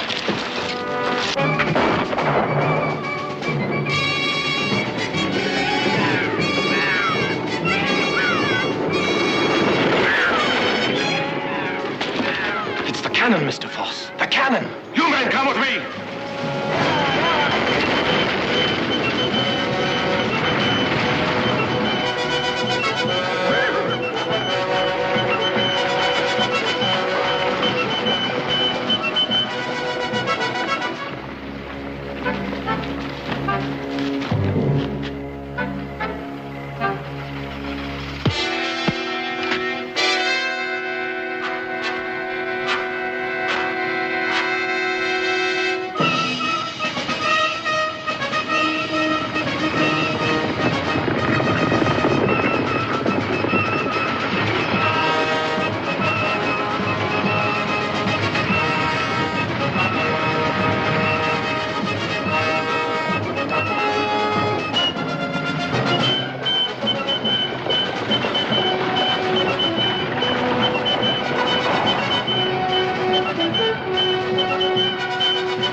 Take care of the guards back at the shack.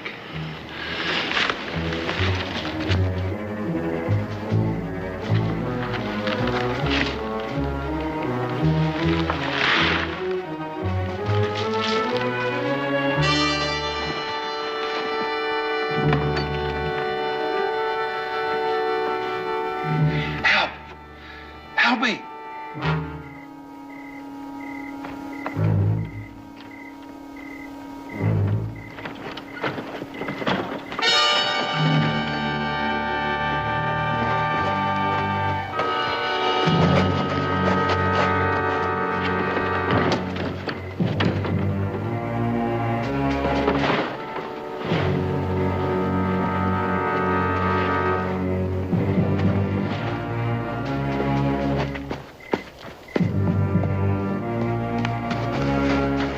Captain, let's get this powder in the brush and hide it.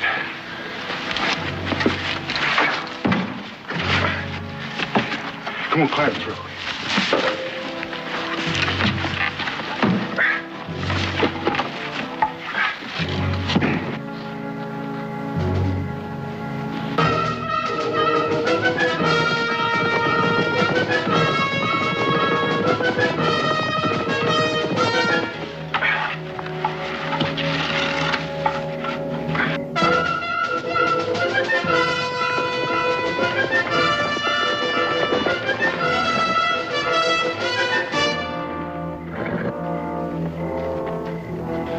Did you overtake that cannon, Mr. Force? Oh, yes, we overtook the cannon, Major. The crazy engine dumped in the river, sank in the mud. Well, at least we've got their powder. Let's get it loaded back on that wagon and move the company out. I think our time is just about run out. At least we've saved half of it. You go ahead, I'm gonna blow the rest.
Well, there's your cannon, Captain. All put back together and just about as good as new. Thanks to you? Well, I'd say thanks to everybody here. Now, all you've got to do is get it to Vincennes. Don't worry about that. We'll get it there. Mingo and I are going back for the ammunition. Most likely we'll catch up with you. Good luck. Thanks. Good luck to you.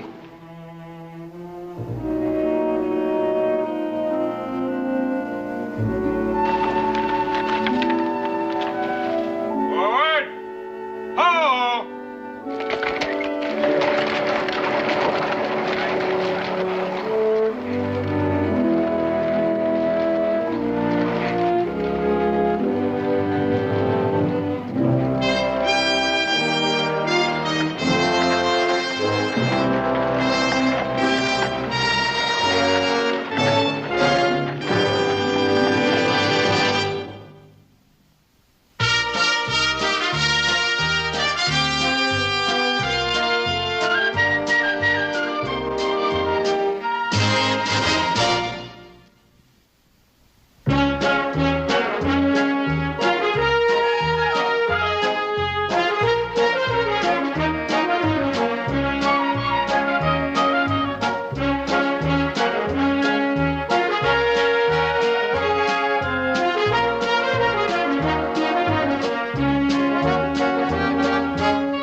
Slavery is not against the law. Well, some places it is, some places it isn't. We've agreed. In this settlement, slavery is not welcome. You've agreed. Is this agreement written down? Is it a law? It doesn't need writing. Enough handshakes, and it is the law in these parts. All right, all right. If that's what the council wants, I'll abide. But let me point out that your agreement will keep us all poor for the rest of our lives. Nobody's starving. Nobody's starving. Is that what you all want? Not to starve? Is that the reason we came out to this new land here? Not to starve? Or did we come out to build up this new land as fast as we know how? And you, Jed, how about you? I mean, a man your age. Couldn't you use a little more help at harvest time? I expect we all could. But you can't afford hired help. I can't neither. And that's the reason I bought 2 slaves. There's no getting around it, Daniel. With a few extra hands, we could put a lot more bread on the table during the long winter. You know how I feel about slavery, Jed. I say no. And I hope I speak for most of the settlers. Well, now, maybe you do and maybe you don't. I, for one, think you speak for yourself and no one else. You're welcome to think whatever you like, Taggart. Well, this is a fine way to conduct a council meeting. Let one man ride herd and all the rest. If Boone here really believes he speaks for most of the settlers, he shouldn't mind letting them decide what they want. Well, it seems to me they've already decided. You're the only one that owns slaves. We've been going on quite a spell. I move we close the meeting and take this up again next week. Now, hold on a moment, Jed. One moment. Gentlemen, I suggest we hold a vote. Let each settler make up his own mind. Unless, of course, our esteemed leader, Mr. Boone, is offended by the democratic process to decide the issue.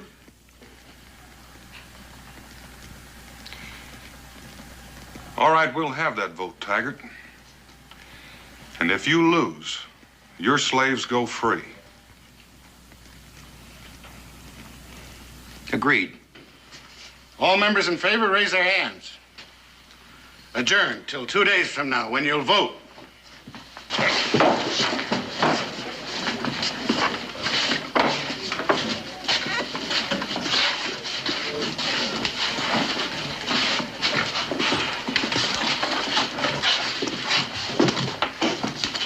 Persuasive talker, that Taggart, isn't he? And a bad thinker. I thought you'd never get here. What business?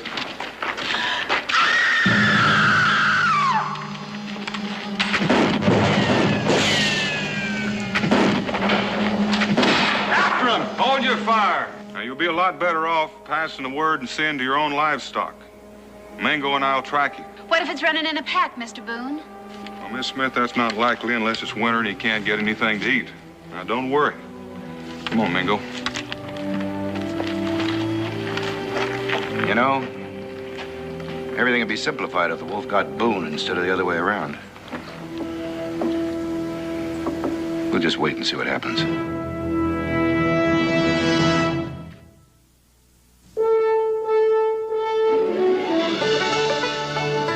Daniel Boone, what a doer, what a dream come true was Daniel Boone.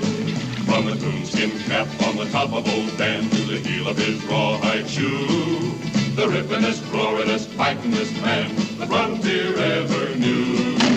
Daniel Boone was a man, yes, a big man, and he fought for America to make all Americans free. What a Boone, what a doer, what a dream come truer was he.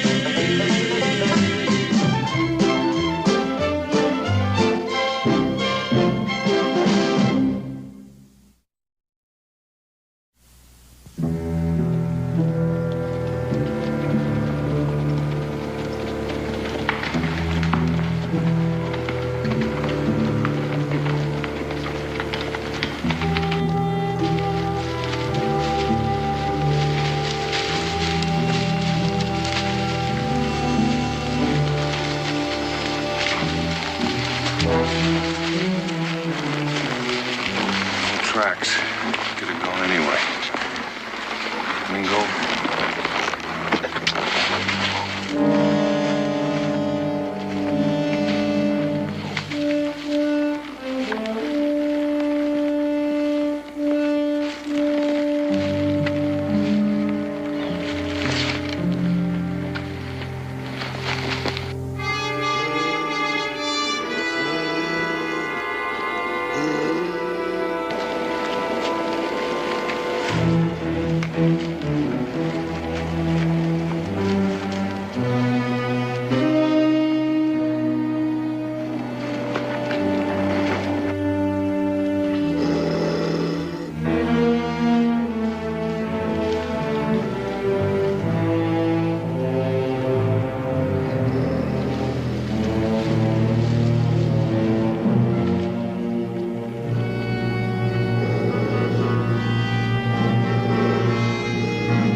Hold your fire, Mingo. He's not going to hurt anybody. I'm not sure I can share your confidence, Daniel.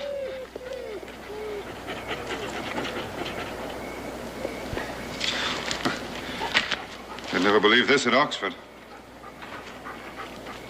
I've heard stories about wolves being friendly to men, but I never put much stock in them. I've also heard stories of wolves being friendly to men and then turning on them. Yeah, I reckon you're right. Wait. I'll do it.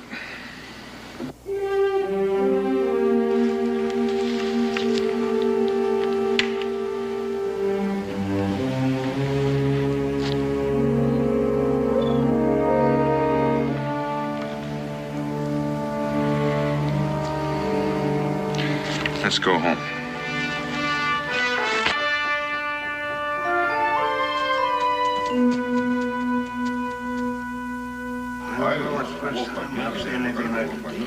I never heard anything like that before in my life, Dan. We're sorry to have bothered you, but now we can sleep peaceful with no ravaging wolf to worry about. Well, you can sleep peaceful, all right, Jed. I didn't kill the wolf. Pardon me. Ma'am? Did I hear you right, Mr. Boone? You heard him. You mean to say that wolf is still free to attack our settlement? I didn't kill the wolf. And you don't have to worry about him attacking anything. He's harmless, he's friendly, or I wouldn't be here now. Well, now, I don't know what kind of magic you weave to keep wild animals from harming you, but the rest of us might not be quite so fortunate. However, since you refused to kill the wolf, I'll do it myself. Or do you consider wild animals your sole and exclusive jurisdiction in Boonesboro? Good night, Mr. Taggart. Good night, Mr. Boone. Night, Donald. Good. Good night. Be by your place in the morning. Help you hunt that wolf. Oh, no, Mr. Smith.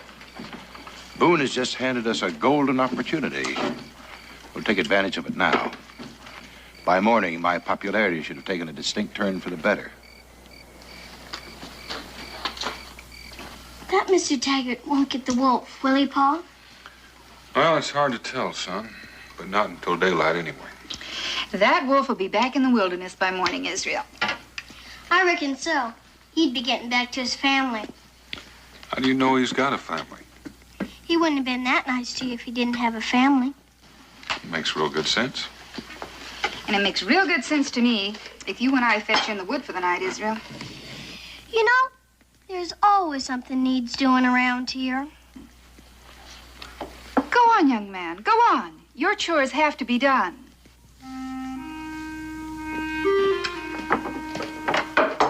Dan, do you feel all right? Oh, a little weary. But nothing a good night's sleep won't take care of. Need something to eat first. You're gonna need all your strength for the arguing with Mr. Taggart.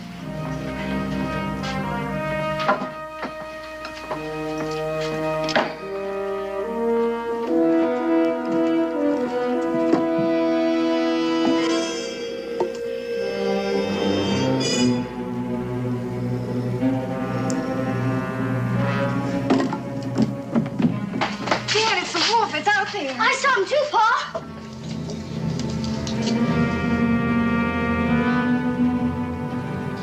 It's him, all right.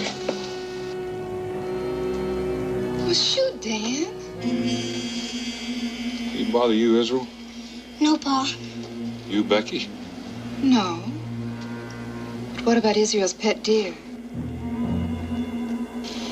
Israel, get that cooked meat off the table. Okay, Pa. If he was going to bother that deer, he would have done it by now. Here you go, Pa.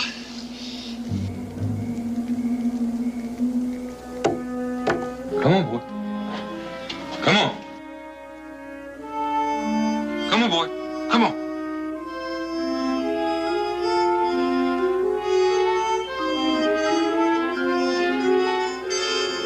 Be careful, Dan.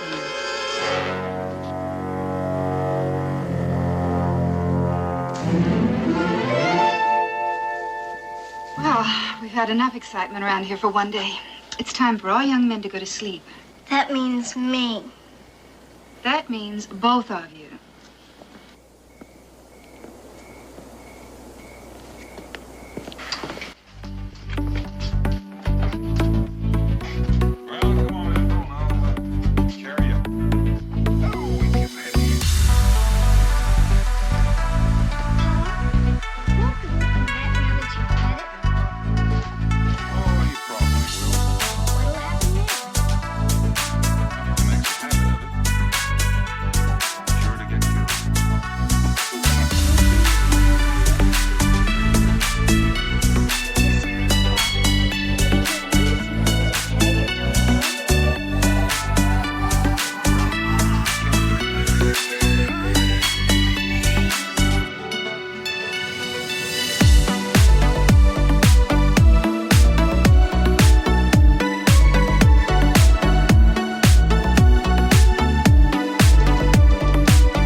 and I'm in this cave, dozing off, and I feel fur rubbing up against me. Very much could I do, but I just sat there all night with my eyes wide open. Didn't even know what kind of critter it was till daybreak. And I got my first peek at him. Sitting there, crouched a few feet away from me. Still felt uneasy. So acting natural as I could, I collected my belongings and took my leave of that cave. Next night I made camp, he showed up again. Bit him that time. We've been together ever since. Well, that's a very tender story, Mr. Jarvis. But you better stand aside now. That wolf's a danger at our settlement. I told you that wolf don't mean no harm. We don't figure it that way. Now stand aside. Now, you only got one bullet in that rifle. If you shoot that wolf, you're going to have me after you. If you shoot me, the wolf will get you. Now, like I said, that wolf don't mean no harm, but it's only up to a point. Smith, hold your rifle on him. Taggart, you're going to have me to deal with, too.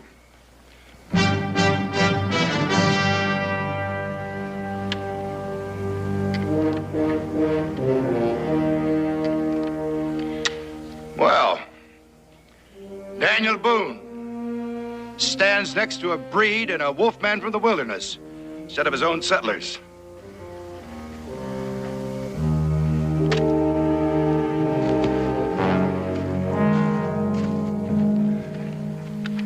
So you're Daniel Boone. It's my friend Mingo. Howdy. Those Indian tribes you mentioned, Mr. Jarvis, I've never heard of them. Yeah, and there's a lot more out there you ain't heard of, too. It's the eighth wonder of the world, that land west of that river. It's the kind of land a man like you'd take to, Daniel. Wide open country, plenty of room, rivers flowing the year round, and mountains reaching up into the sky like you never dreamed of. Well, it sounds exciting. What brings you to the settlement? Supplies. Men. I can't rope that new land out there by myself. When I figured I was close to Boonesboro, I was hoping I'd run into you.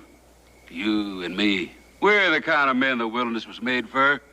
Someone that loves it and tames it at the same time. Sounds like you might be making me a proposition. I sure am. It's a kind of experience that don't come along but once in a lifetime.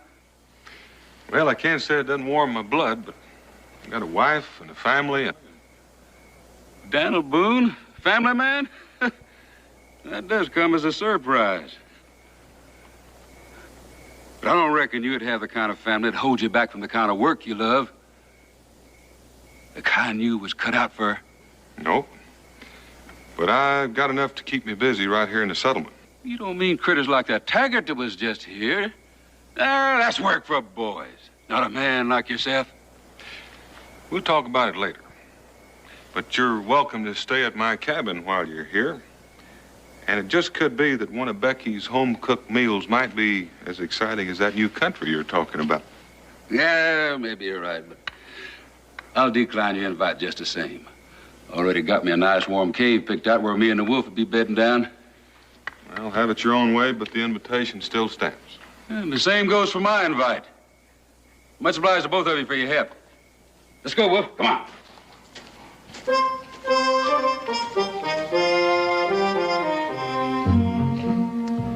Here goes a man that lives as free as the eagle. That he does.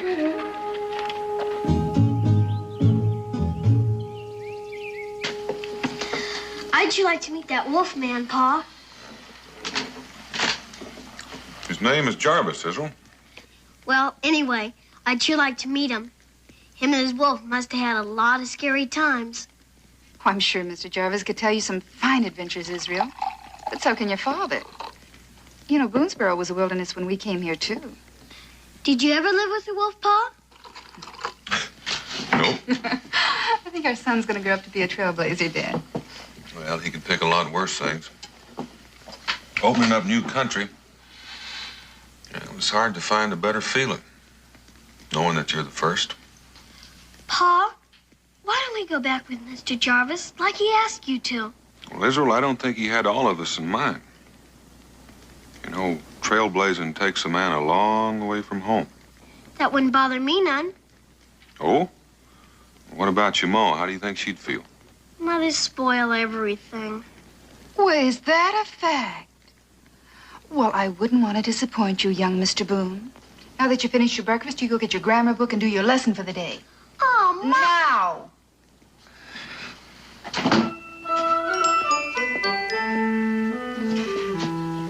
Dan, you know, all you've talked about since you've got up is Mr. Jarvis.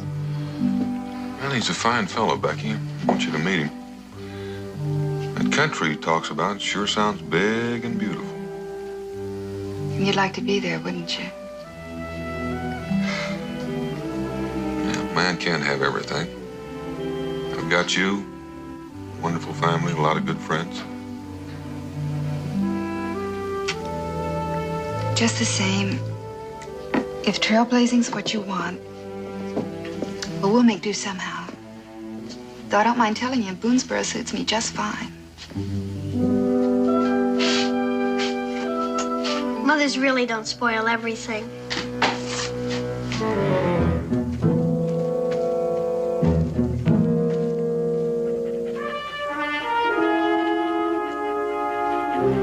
This is as far as you can go now, boy. Stay here.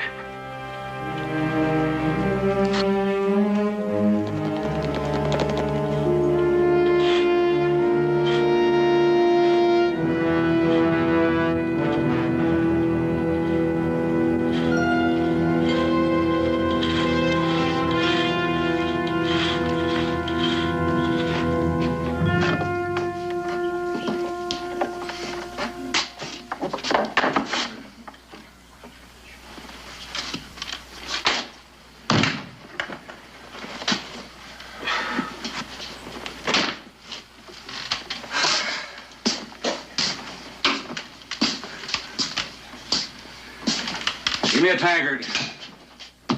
That the Wolfman, Taggart? Boys, our visitor here goes by the name of Jarvis. Jarvis. He can tell you all about the wilderness, if you are interested.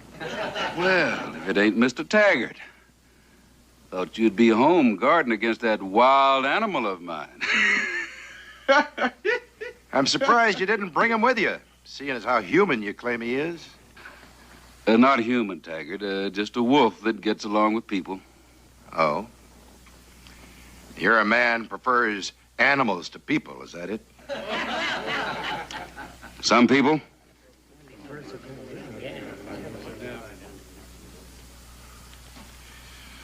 Yep. There's got to be something wrong with a man that stoops to living with wolves. Now, you've gone just about as far as you can with that mouth of yourn. My advice, you tend to your business and I'll tend to mine. That wolf just attacked my place. Tore down one of my fences. Killed some of my livestock. Would have killed me and the wife, too, if he didn't lock ourselves in the cabin just in time. How long ago, Smith? Just a few minutes ago. But that can't be. I left him on the edge of the settlement just a little while ago. You calling Smith and his missus a liar?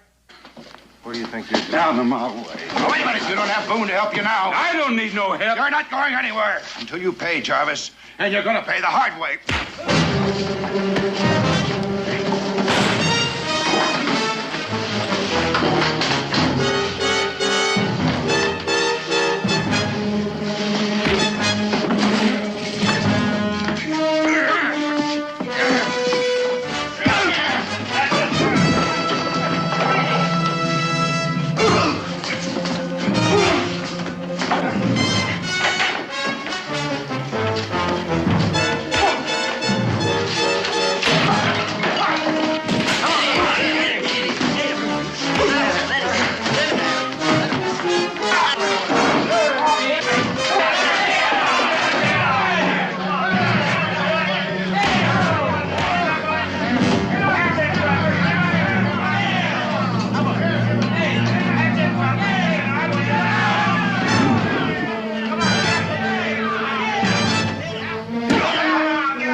Boone, too. Come that boat tomorrow.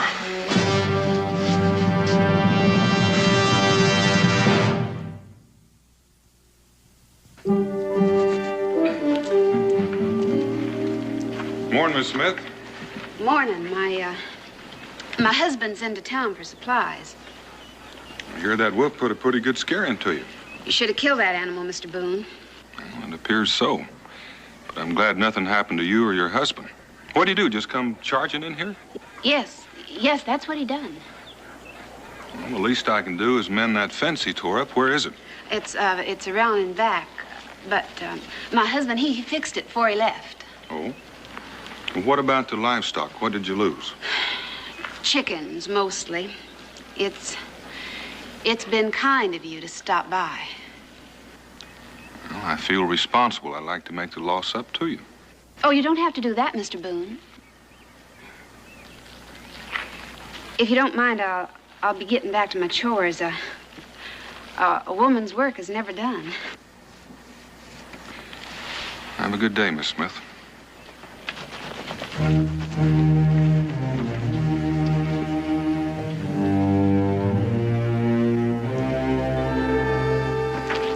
Morning, Jed. Becky told me I'd find you over here. Daniel, the more I see of that Taggart, the less I like him. Well, then don't see too much of him. He's got the settlers all worked up. Well, neither he nor the settlers had any right to do what they did to Jarvis. Are you forgetting the wolf destroying Smith's property? That wolf wasn't anywhere near here. You sure of that? If I wasn't before, I am now. Mrs. Smith doesn't carry off alive very well. Well, then you better get busy telling the settlers. If they don't know the truth, you ain't got much chance of beating Taggart in that vote tomorrow. Yeah, that may be so. I only hope they're not gullible enough to go along with Taggart and slavery. Morning.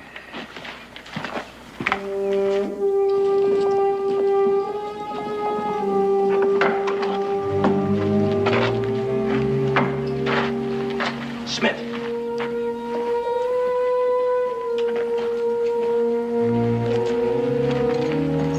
Everything going all right, Taggart? The way I figure it, I stand a 50-50 chance to win that vote tomorrow. Yeah, my bit of play, I can fool everybody, huh? But I'd like to make positively sure I win. I don't follow you, Taggart. Well, if I kill that wolf, I'm sure I'll pick up enough votes to win. Yeah, I reckon so. So, when everybody else is sitting down to the noonday meal, we're gonna do it. This time, Boone or nobody else is gonna stop us, huh?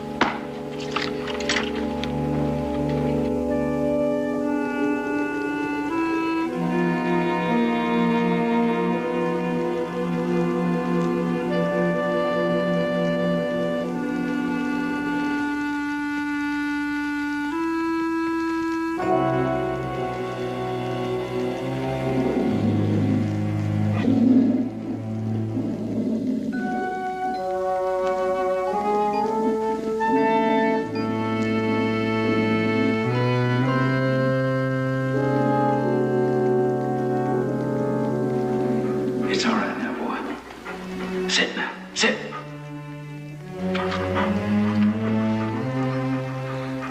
What you doing here, boy? Are you Mr. Jarvis? Uh-huh. And who would you be? I'm Israel Boone. Well, if you're a Boone, you're welcome. Come on in.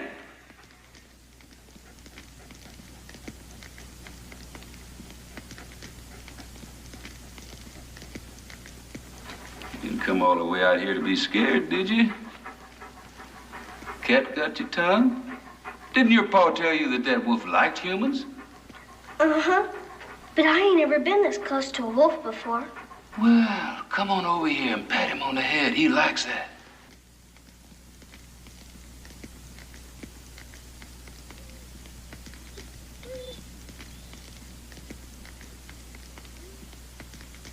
See, he likes that. Do it again. Yeah, he knows you're Daniel Boone's son. Well, he couldn't know that. Wouldn't be too sure. Animals can sense more than we give them credit for. Your ma know you're out here? Not unless you can sense it. But I just had him at you and the wolf. Does he have a name? Nah, hadn't gotten around to giving him one yet. If we was to go in the wilderness, Do you think I could make friends with a wolf? Hard telling. Maybe if you started out with a cub. I'd sure like to go. See all those new places. I reckon you just have to wait till you grow up a bit. I reckon so. But then Pa may change his mind. He ain't too happy today. That makes two of us. What got your pa so upset? What Taggart and the others did to you. Maybe that beating wasn't for nothing after all. Hello. Howdy. Look, Pa. They took to each other without a hitch. I just came down to see how you were feeling. Mouta knowed settlements was more savage in the wilderness. Jarvis, Taggart's using you and the wolf to get back at me. Yeah, I figured as much. When I get through with him, he won't bother you no more. I know it's a lot to ask, but I'd like for you to leave him to me. Well, that is asking a lot. He comes up against me tomorrow in a vote. That's the way I'd like it settled. All right, if that's the way you want it, fair enough. Hey, maybe you'll be the one that gets beat. And then you'll see that trailblazing is the honest way of life for you. Well, maybe. But you come along with hers with me. Becky wants to do something about those bruises. Can we take the wolf, Pa? We better leave him here. He's found himself a girlfriend. She's ugly and scroungy, but he likes her. Go on, boy, go on.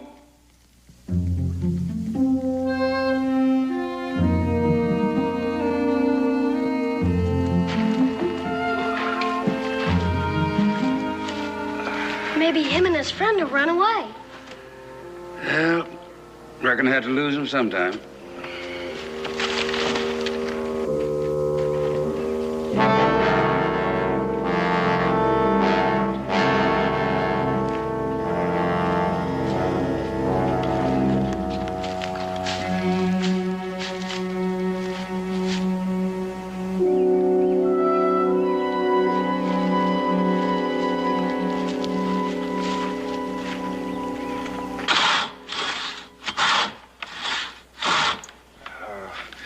It ain't right, Joseph. You got a new invention for cutting up wood? I ain't thinking about wood.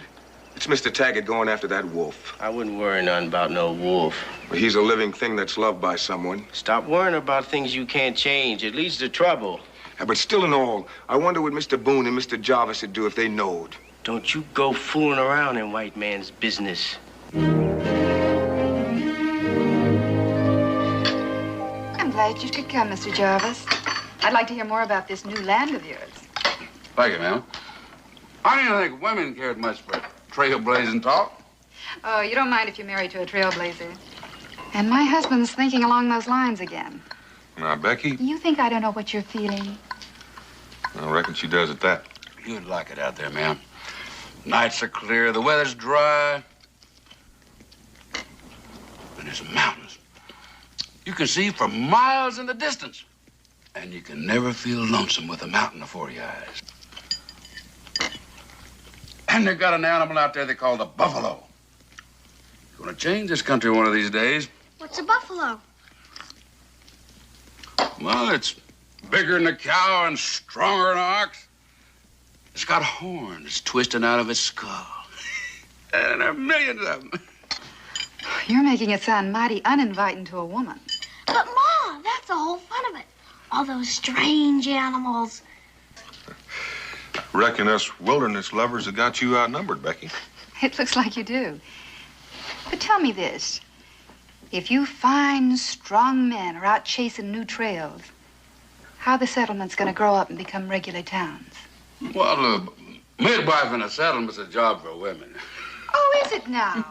And just how is a woman supposed to stop men like Taggart?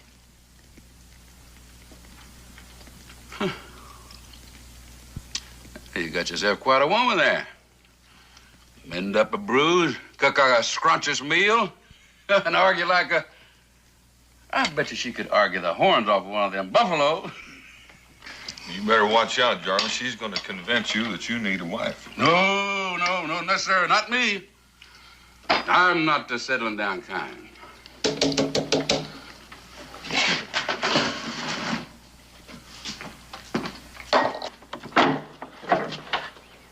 Afternoon. Afternoon. He's going after the wolf, Mr. Boone. Thank you. You did the right thing by coming here.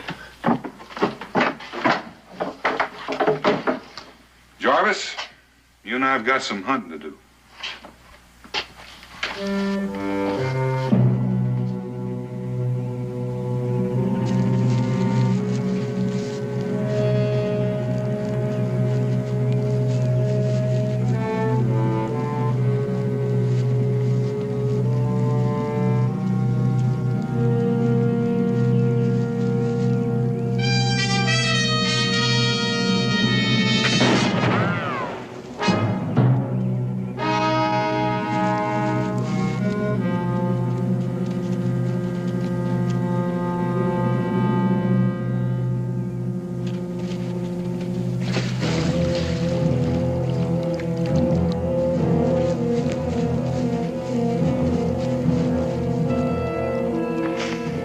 Now all we have to do is go around and wait for him on the other side. Right.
Fool animal.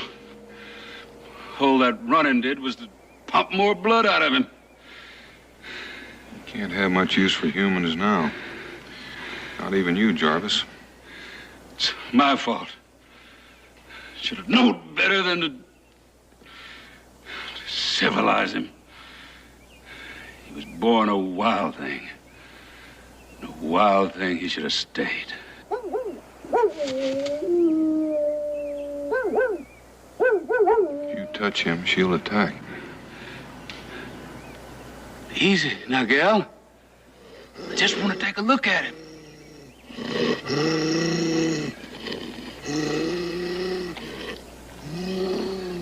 Looks like that bullet tore through his chest. If it did, just bleed to death. Sorry, boy. There ain't nothing else I can do for you except put you out of your misery.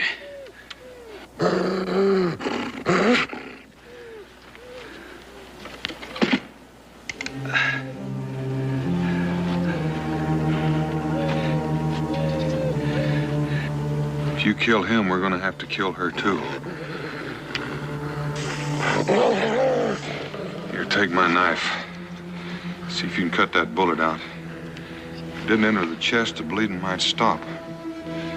But get on with it. She's not gonna sit out there much longer.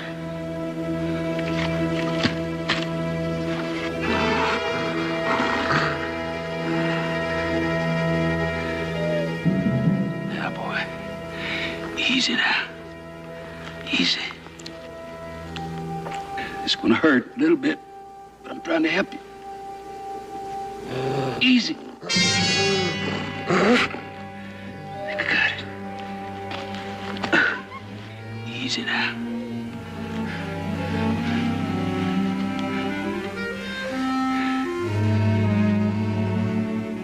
It didn't enter the chest.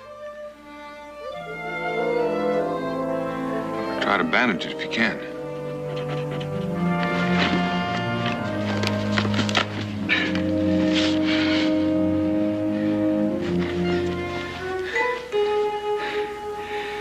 But if he walks, he'll start bleeding again.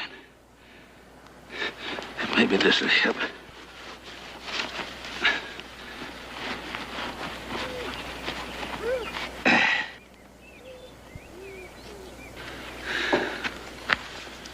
There's no harm in leaving him here. I reckon she'll take good care of him. I reckon. He'll come back to you when he's strong enough.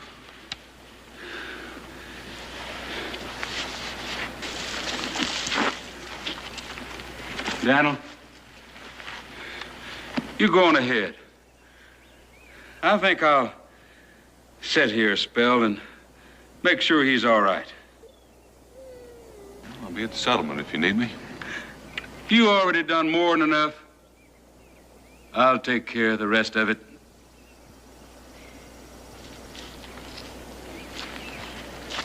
I wouldn't want you to do anything foolish.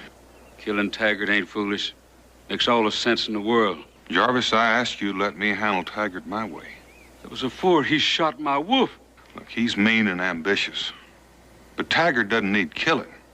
What he needs is some good, strong medicine. Never thought I'd live to see the day when a trailblazer like Daniel Boone handling Taggart like a schoolmarm. Taggart's my business now. It's a matter twixt two men, me and him and nobody else. It ain't gonna be settled by no voting. Now, that's where you're wrong, Jarvis. I know how you feel about that wolf. But you've been out in the wilderness too long. Taggart and slavery is the settlement's business, and that makes it mine. And we're gonna settle it by voting, not by killing. You gonna back Taggart up then? You don't leave me much choice. All right. You can deliver a message for me. You can tell him I'll be coming in after him. I wish you'd think that over. I have. You don't leave me no choice neither. If you get in my way, I'll have to kill you too.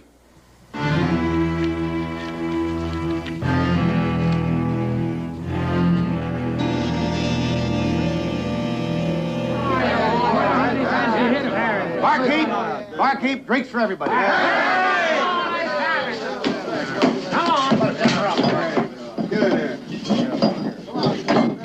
To the killer and the wolf! Fine celebration. Celebrating the death of an animal that hurt no one. It's disgraceful, Mingle. Wolf hard to bring down, Taggart? Well, I'll tell you, I'd say he gave us a pretty good run for our money, didn't he, Mr. Smith? You bet your life he did. And with Boone and Jarvis coming in from the other direction to try to stop us, well, I ought to keep a pretty steady finger on the old trigger. But I got him. I got him. There'll be no more plundering of our homes by that devil. You ought to get your facts straight, Taggart. You didn't kill him. I saw that wolf drop with my own eyes. If you hadn't been so busy running off, you'd have seen him get up. I'm sorry you said that, Boone. If you think I was running from you or Jarvis, you're mistaken. Then why were you in such a hurry to leave? Afraid we wouldn't buy what you and Smith cooked up? What's the matter, Boone? You getting desperate? You worrying about that vote tomorrow? What did he promise you, Smith? A couple of slaves if he wins? You say that wolf didn't attack, I say it did. You calling me a liar? I reckon I'm calling you a liar. Stay out of it, Smith.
figuring on killing him.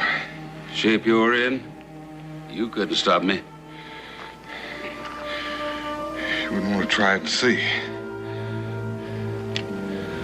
All right, I'll go along with it your way. After all, you still might lose that vote and end up coming with me.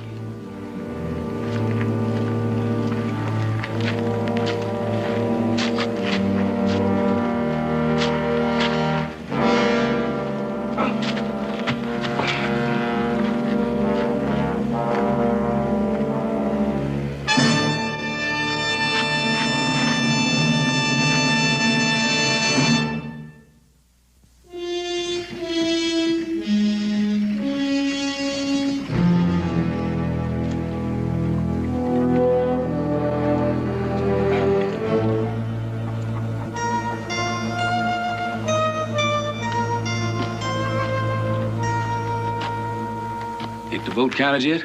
They's waiting for Mr. Cudahy to come out now. If and Boone wins, I hear tell you're gonna be free men. That's right. That country out there, it's gonna need good, strong men. You're welcome to come along with me if you're so inclined. Why, thank you, Mr. Jarvis. We'd like that just fine. Morning, Jarvis. Morning, Daniel. Yeah, I just want you to know that win or lose, I'm going to stay. Becky's got a pretty good point. Somebody should stay here and look after the settlement, at least for a while. I figured as much.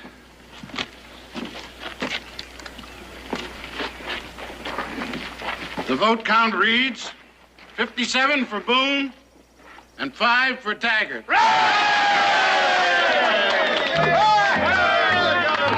You big kitty man, I'll still be waiting on you. Been nice knowing you, folks.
Will you get over here?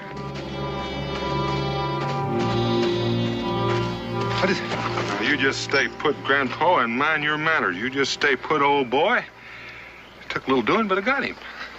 But the way you were yelling, I thought you were in some sort of trouble. Well, I was. I almost lost him 2 or 3 times. Well, I almost broke my leg getting here. To look at some fish. Well, not just some fish. This is Grandpa. I've been trying to get him for a long time. Why? Well, take a look at him. He'll go 2.5 pounds at least. Oh, you fisherman. You catch something that any self-respecting Indian would throw back in. And suddenly it's larger than the whale that swallowed Jonah. The one thing I can't understand is, why? Well, likely it makes us feel a little bigger than we really are. You reckon? I reckon. I also reckon that if you'll stop admiring that overgrown minnow, you might listen to what I have to say. Oh, I'm listening. Well, before you started yelling, I was trying to make out some tracks that I found on the trail back there. Fresh tracks. Peculiar. Man or beast? Both. One was a mule, the other a man. Now, the mule was wearing shoes, and the man was barefoot. Sounds like a very unselfish person. Which direction were they headed? The man or the mule? How's that? Well, the mule went one way and the man went the other. Well, why do you reckon a man and a mule parted company? Probably it was the mule's decision. Barefoot. Man's barefoot, he couldn't have gone very far. Reckon we ought to take a look.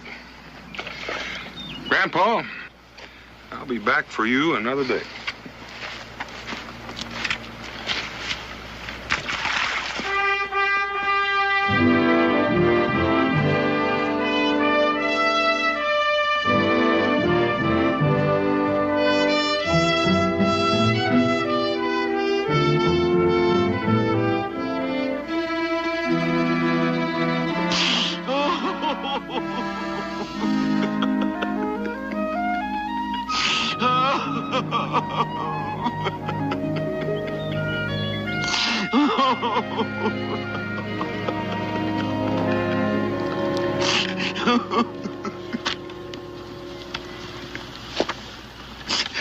It makes me ashamed.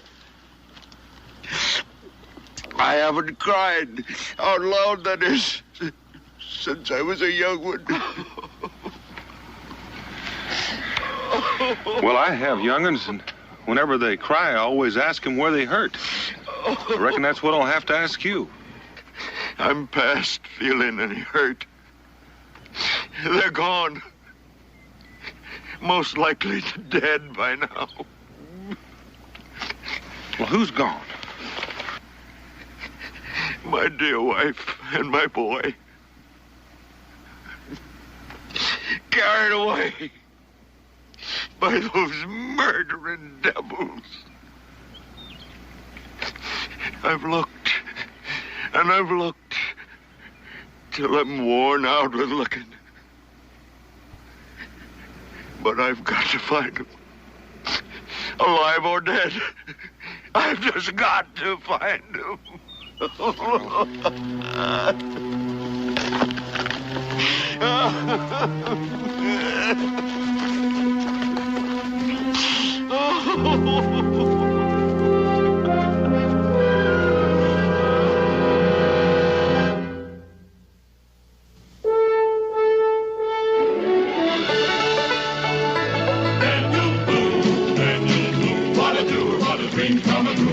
Daniel Boone. From a coonskin cap on the top of old Dan to the heel of his rawhide shoe, the rippenest, roaringest, fightingest man the frontier ever knew.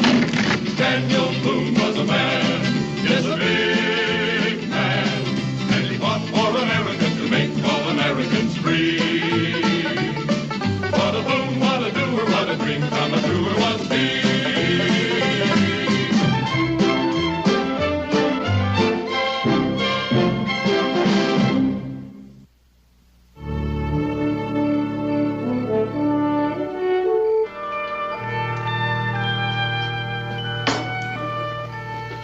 Never saw your little boy again?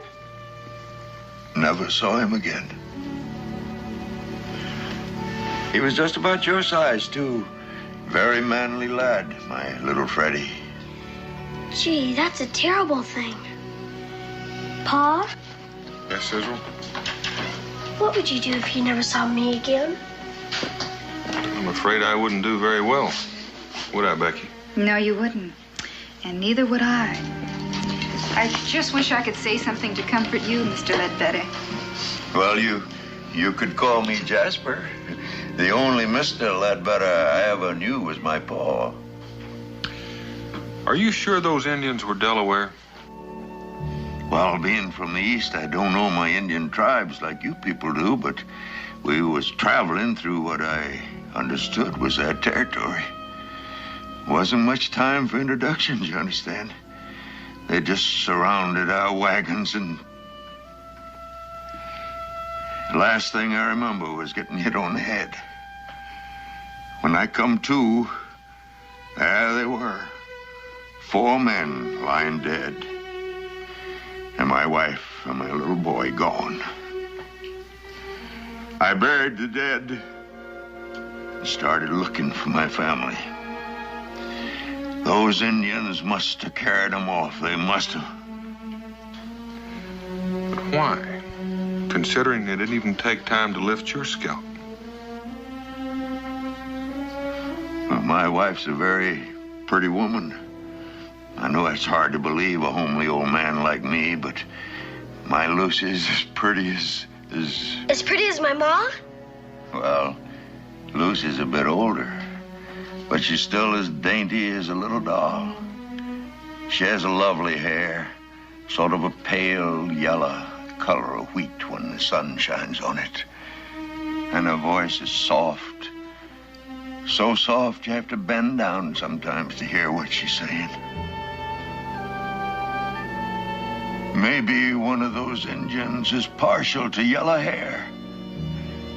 I've got to think that, Miss Boone. I just got to. It's the only thing that keeps me going, keeps me believing that they might not kill her.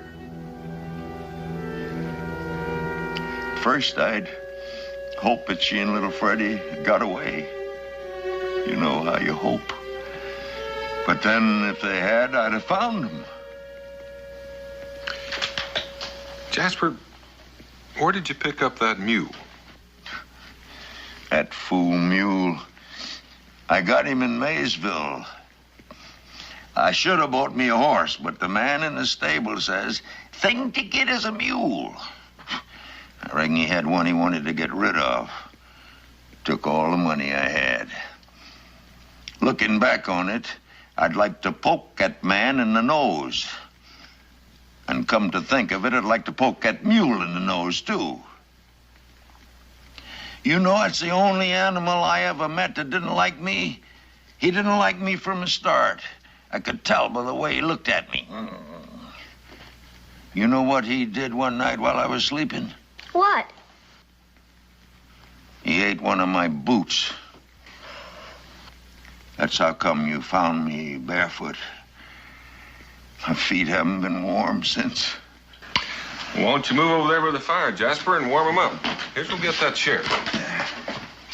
No, I hope I'll be able to walk by tomorrow. It feels good. I don't know about that. They look like they need a lot of rest. I can't rest. I gotta find my family. Mr. Boone, I need your help. I know it's a lot to ask, but sometimes a man's just gotta ask, even beg. Now, there's no need to, Jasper. I'll give you all the help I can. You mean that? You give me your word? I give you my word. You're everything that people say you are. Well, I hope not everything. Well, even in Pennsylvania, where I come from, people speak of Daniel Boone, speak highly. And when I got to Maysville, wasn't a soul didn't say Daniel Boone's the only man in the world can help you. Mr. Boone, I haven't got anything, but I'll make it up to you somehow. I don't know exactly how, but I will. There's no need to worry about that, Jasper.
lonesome now.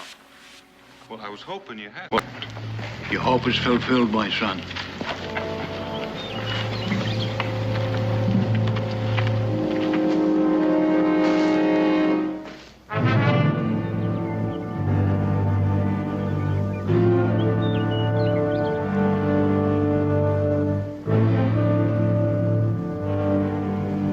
The answer is no. Yes, I thought it might be, but I am grateful that it is.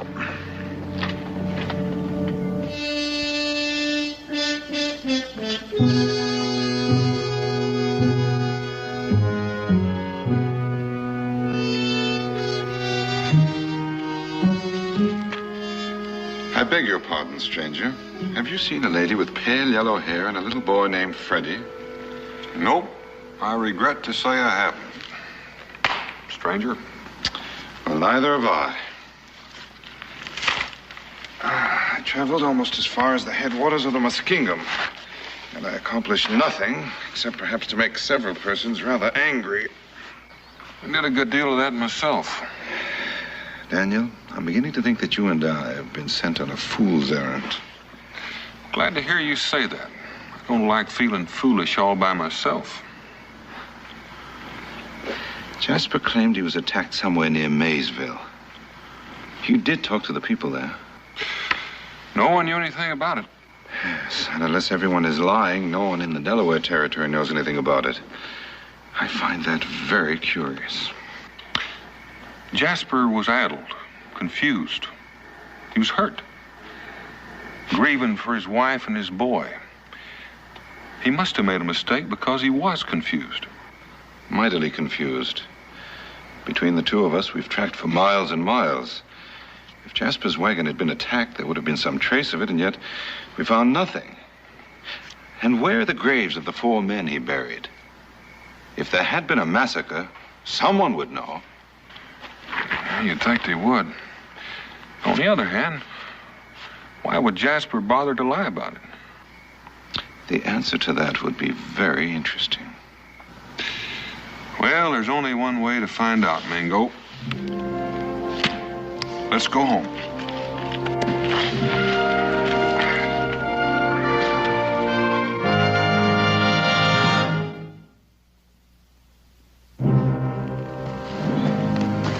Uncle Jasper! Uncle Jasper! Hello, boy. Guess what I got, Uncle Jasper? Go on, guess. Let me see now. What could it be? An elephant. No, it's something really. A present for you. Something you want real bad. Oh, then it couldn't be an elephant. Let's see. Is it a... It's a cloudburst. No. I'm disappointed. I've always wanted my own cloudburst. Do you give up? Yeah, I give up.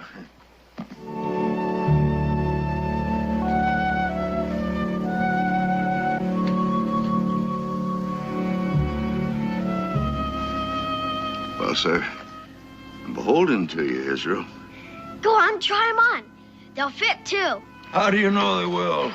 I measured your foot while you were asleep last night. You know, I felt something tickling me, and I thought I was dreaming about a feather. I measured everybody's feet, and the only one came close to you was Cincinnatus. You didn't go out and steal these for me, did you, boy? Prominently, no. If I'd done that, my ma would wear a board out on me. Or if she didn't, my pa would. Cincinnatus gave them to you. Best present I ever had. How am I going to thank Cincinnatus? Oh, I already did. He said you're welcome. Oh, by golly, they do fit. Of course, they're not his Sunday ones. I don't want the Sunday ones. Sundays wouldn't be broke in so good. Hello, Jasper. Yeah. I have a present for you, too.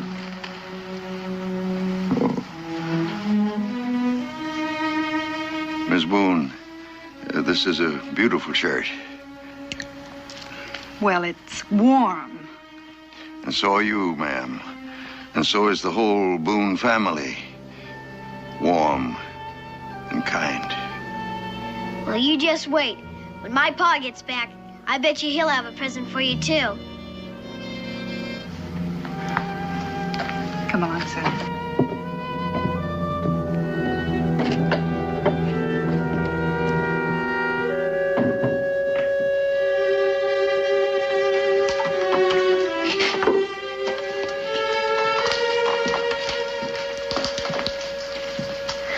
I'm sorry, Jasper.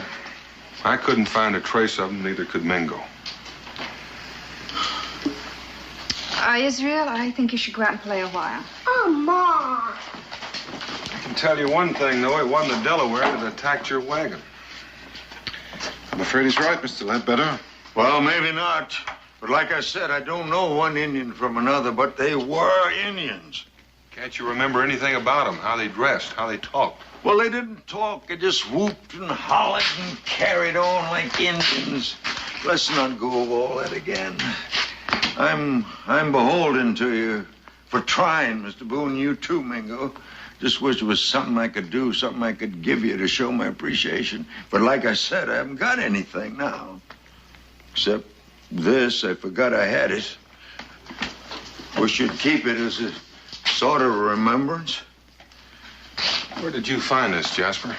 It was where that massacre took place. It was laying on the ground by one of the graves I was digging.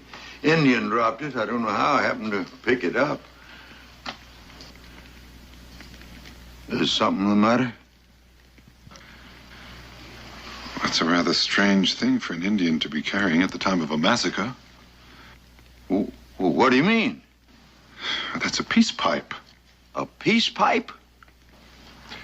A Shawnee peace pipe. It happens to be a tribe we're not particularly friendly with just now.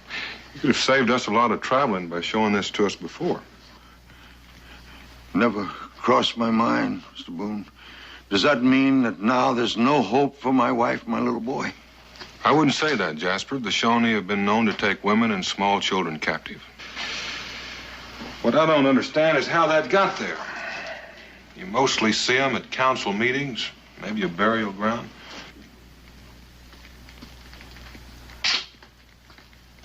Burial ground? It's one of their customs. That doesn't make any sense. Which way were you traveling when you got to Maysville? Well, to tell the truth, I don't rightly know. The shock and all. I was just walking, hoping to find some place where I could get some help. Is it real important? Well, it would be if you knew for sure, but since you don't know, you don't know. So we'll just forget that part of it. Wish I could be of more help to you. Well, I wish you could too, Jasper, but a man doesn't think straight at a time like that. So we'll do just what we know. Well, what do you mean by that? Well, this is Shawnee property. I reckon we ought to return it to him. Dan, do you think that's wise? Now, Becky, I told Jasper I'd help him. You wouldn't want me to go back on my word, would you? No, I don't suppose I would. It's all right, Miss Boone. It's all right. I'll go. These are my kinfolks, and it's my bounden duty to do what I can for them. At least now I know where they are, and I'll go looking for them. And I'll go alone.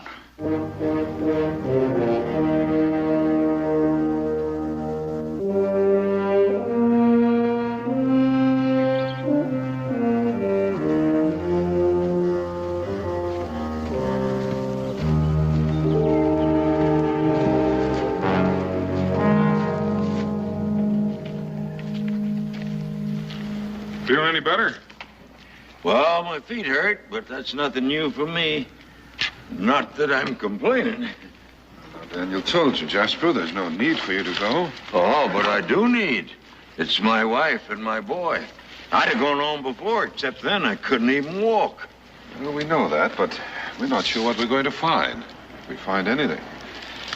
Well, it might be easier if you went back. Oh, no. Oh, no. You're trying to get rid of me because you figure I'm too old to do my part, but you can do it. Well, nobody's trying to get rid of you, Jasper. Why don't you stretch out here by the fire and get a little rest? Mingo, I'll stand the first watch. You look like you could use a little sleep, too. I could indeed. Mr. Boone, from here on in, I want to do my share of the watching. Well, thank you, Jasper, but Mingo and I... No, Mr. Boone, I mean it. I really want to do it. It means a great deal to me. All right, I'll wake you when it's time. Now, how soon do you expect to get there? Well, now, that's a little hard to say when we don't know exactly where we're going. Will there be a lot of Shawnee? There'll be enough to go around. Where do you expect to find them? Well, almost any place from now on.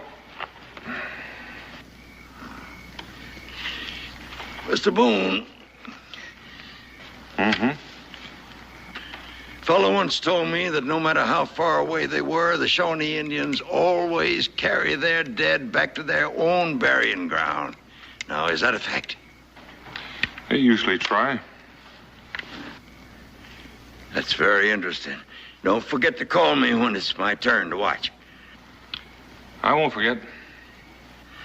I may not be any use on this trip, but I certainly know how to keep my eyes open.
It's over there. I heard it.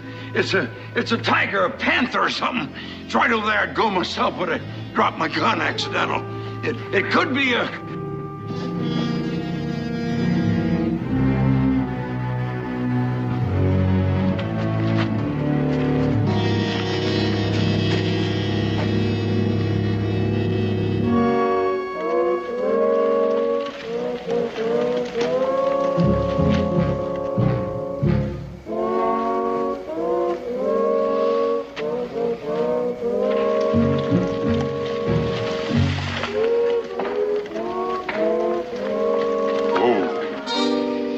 So it was you miserable, good-for-nothing jackass. I've got something to say to you.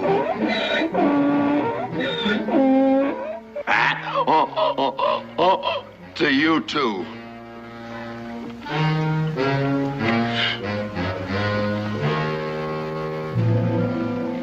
And one more question. Why did that mule stray so far? And why in this direction? I guess he's been here before. And so has Jasper. Figures. Well, doesn't that mean anything to you? Mm-hmm. But I don't like to think about it.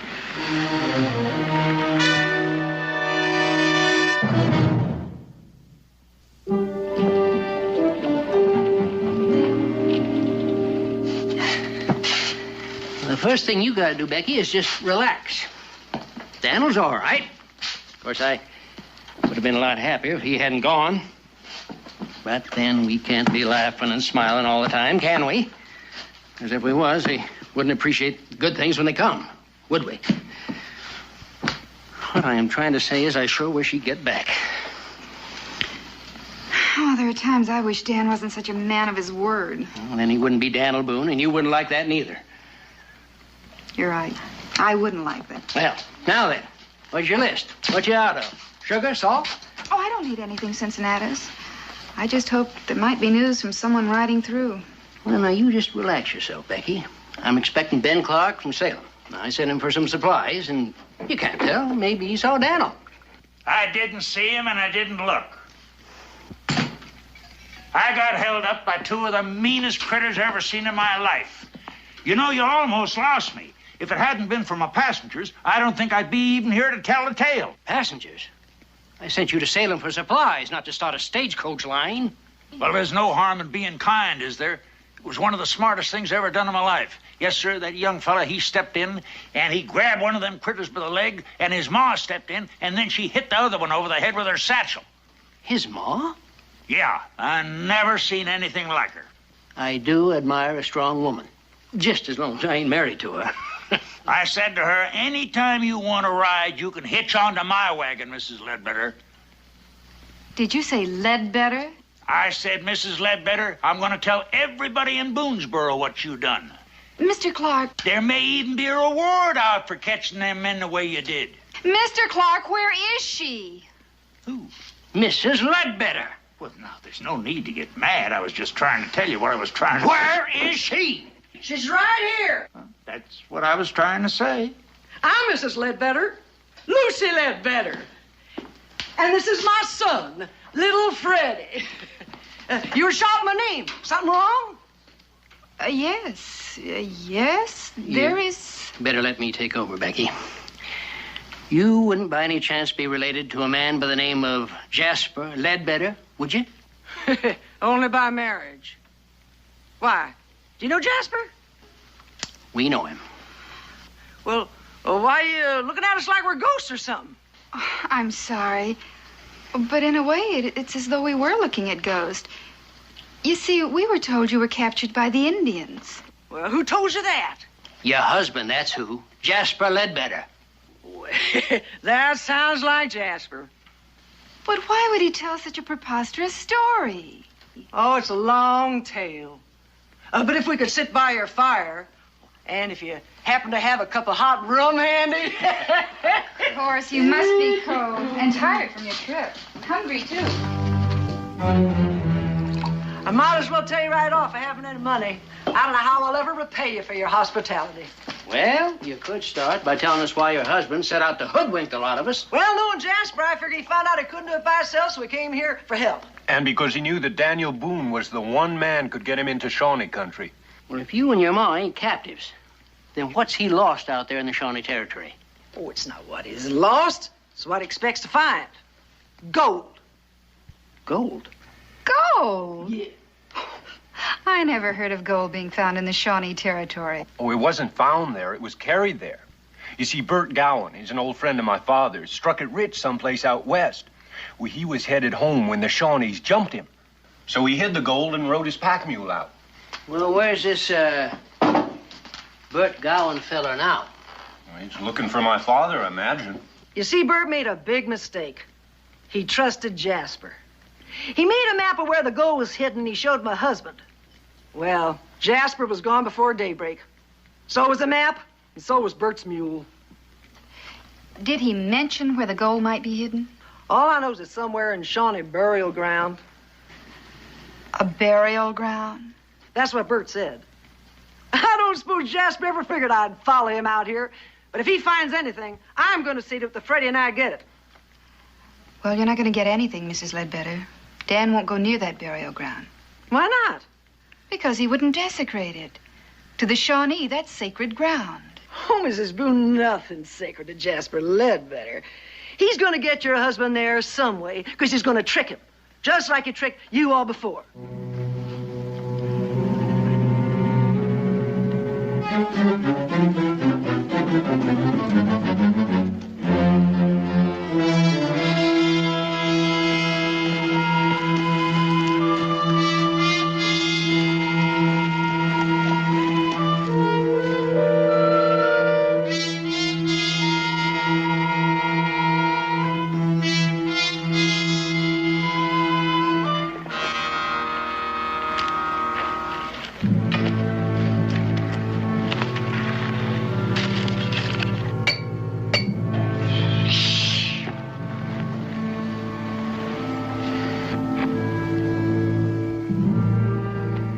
Two, get some rest.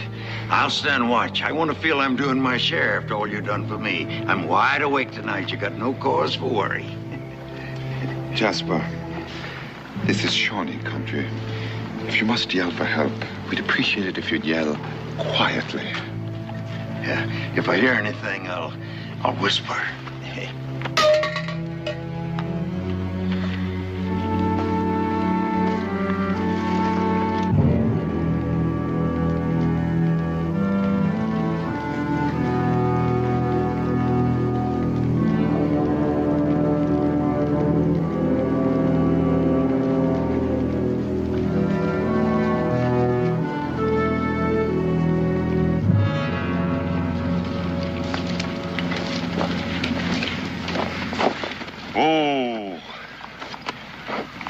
Why are we stopping here? Looks like we got a lot of daylight left. Well, it's a good place to leave the mule. Grass and water. We can pin him up in that little canyon there so he won't stray. You mean we're all going on from here afoot? That's what I mean, so climb down off of that mule. Wouldn't that take a lot longer? My feet ain't in condition for any fast walking anymore. It might take longer, but it would be a great deal safer. Why safer? Well, if your wife and boy are being held captive, they'll be at Chillicothe. That's the main village of the Shawnee. We're getting close, too close to run the risk of traveling any further with this mule. But what about my Lucy and my little Freddie? Well, what about them? Well, when we get them, they may be too weak to travel. Looks like we ought to have the mule with us so as they can ride. Well, they'll either be able to travel or well, they won't. Now, climb on down. We're wasting a lot of time.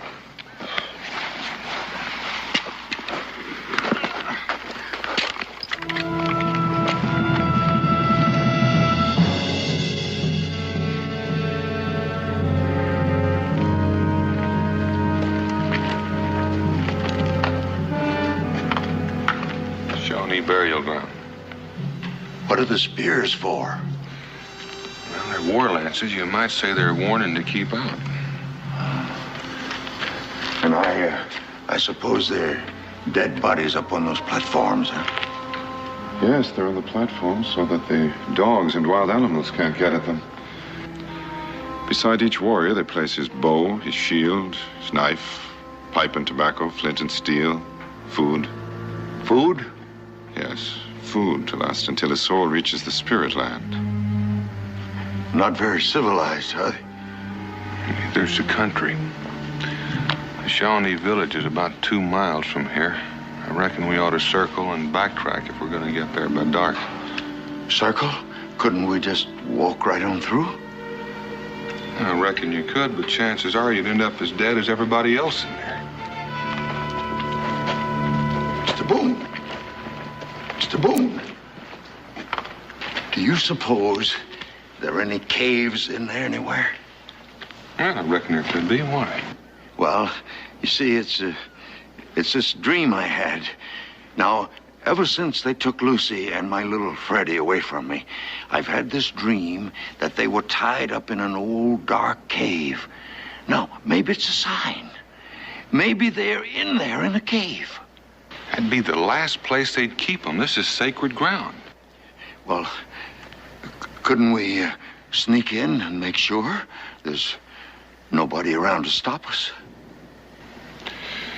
Jasper, it seems to me you have a real unhealthy curiosity about Indian cemeteries. Oh, no, Mr. Boone. It's not that.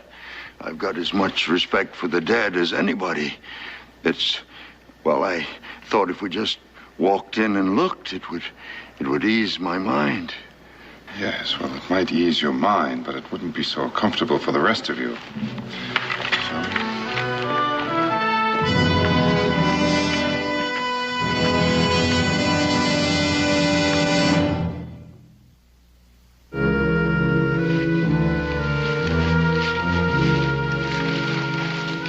Hold it. How much further do we have to go? Oh, I'd say 4 or 5 miles. 4 or 5 miles. Mr. Boone, I just can't make it. It's not that I don't want to go. I want to help, but I haven't got the strength. Well, it won't take much, Jasper. I don't like the idea of leaving you behind. Don't worry about that. The good Lord looks after fools and little children. Well, are you sure you won't try to follow us after you get your strength back? You see that rock up there? I want you to go up there and get behind it. Mingo and I'll be back by daylight. And no matter what happens, I want you to stay out of sight. You understand? I promise. And I'm a man of my word. Ask anybody. In Pennsylvania, that is.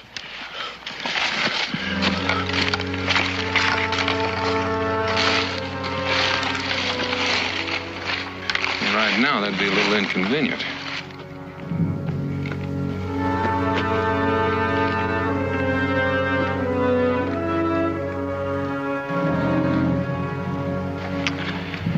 He doesn't look all that tired to me. Mingo, you're a suspicious man. The Indian in me. I don't trust you palefaces. But I don't like the idea of leaving him here. Well, I'm not real sure I like it either. But on the other hand, I'm not real sure I'd like to have him along.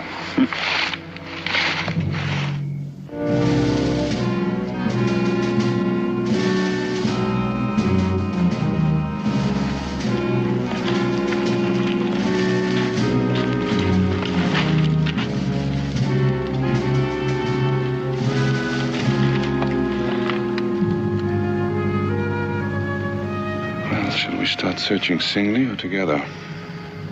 I think we should split up. We'll get through quicker. And the sooner I get out of there, the happier I'm going to be. Why don't you take the west side, I'll take the south side, and we'll meet back here.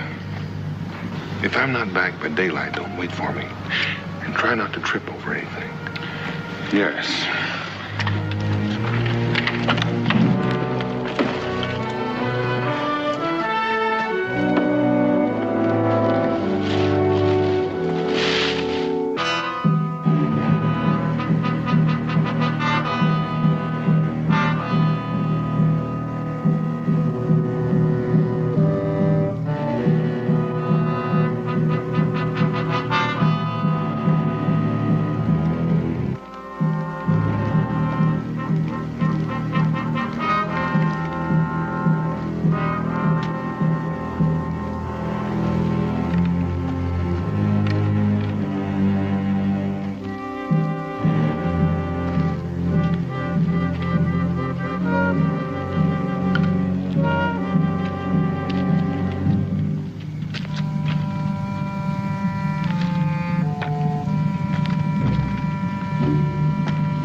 Now, look, listen, I didn't mean any harm. I was just taking a little walk. That was all. I did not mean any harm.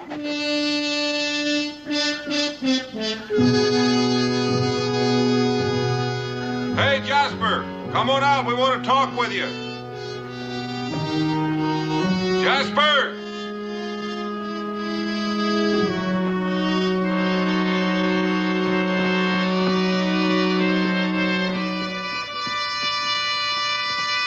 Jasper?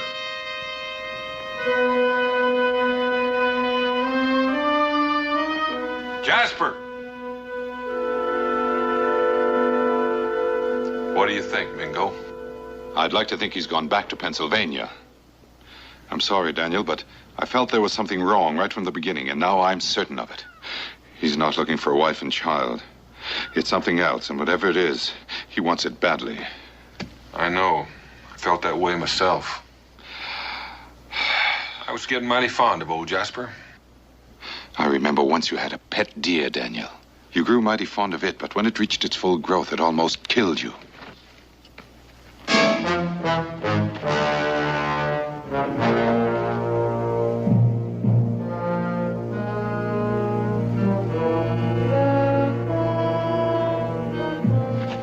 The burial ground.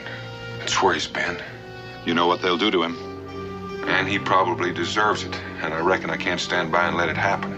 And if you try to interfere, you're apt to wind up burning at the stake beside him. And that's possible. Mingo, how loud can you yell? Loud enough when it's necessary. I'm almost afraid to ask, but why? Because I want you to sound like half the Continental Army when I lead the charge. When you lead the what? You heard me, the charge. We'll just knock off a few feathers and then you follow me. Or we'll both wind up beside him.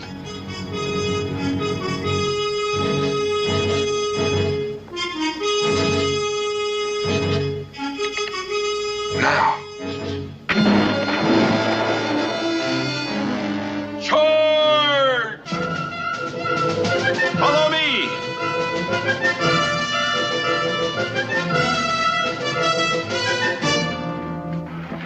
Mr. Boone, Hold the talk, Jasper, and start running. We'll have the whole Shawnee Nation on our tail.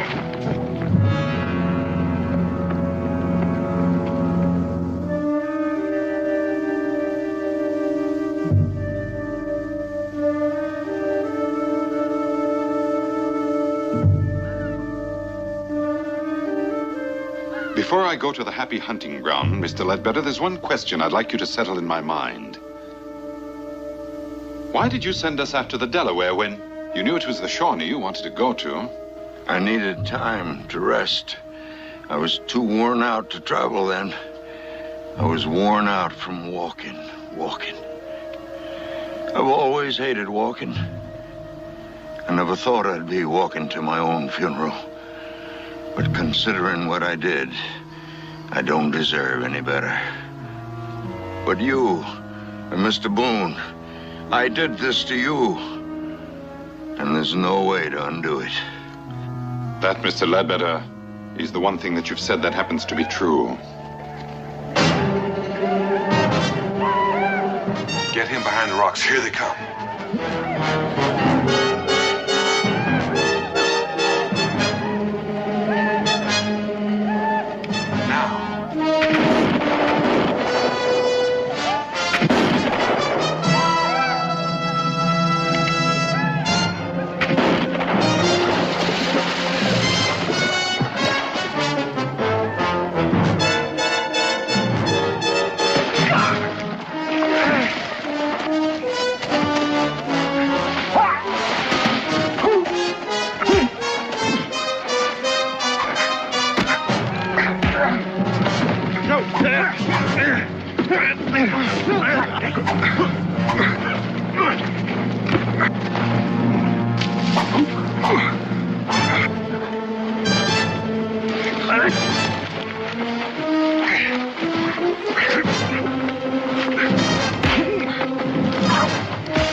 That's what I call mighty fine shooting. I told you, remember what I said? I said... Charge!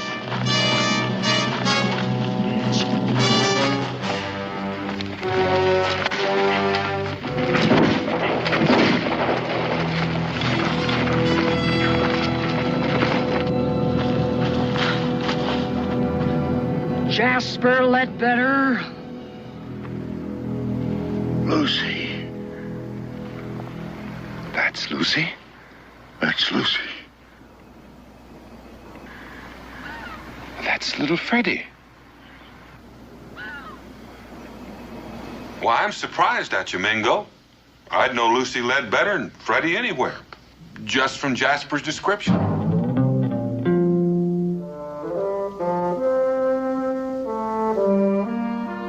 Well, Well, folks, shall we go?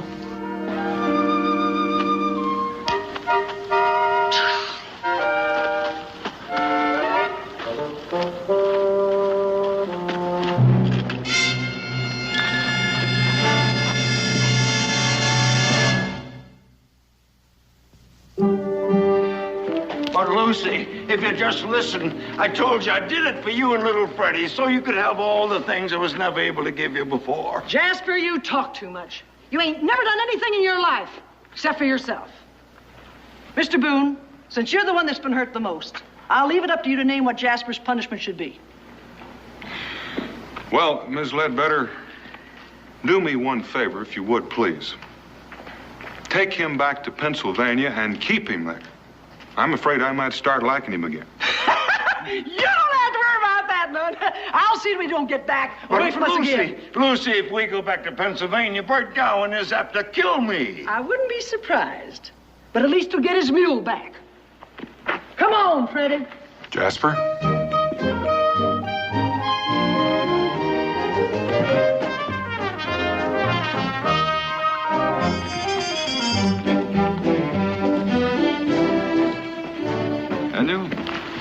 I wonder if Jasper really wanted that gold or just wanted to get away from Lucy. Well, Mingo, what I've seen of her, might have been a little bit of both.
What's that? I don't know, Ma. Did you hear that? Hear what? A frog croak. Did that bell ring? Oh, I'll wager that boy brought that creature along to church. Or Miss Hags? Yeah, Becky. Like the pastor's gonna have a pretty fair turnout. Oh, I reckon they're here as much for the show as salvation. Him being new and all.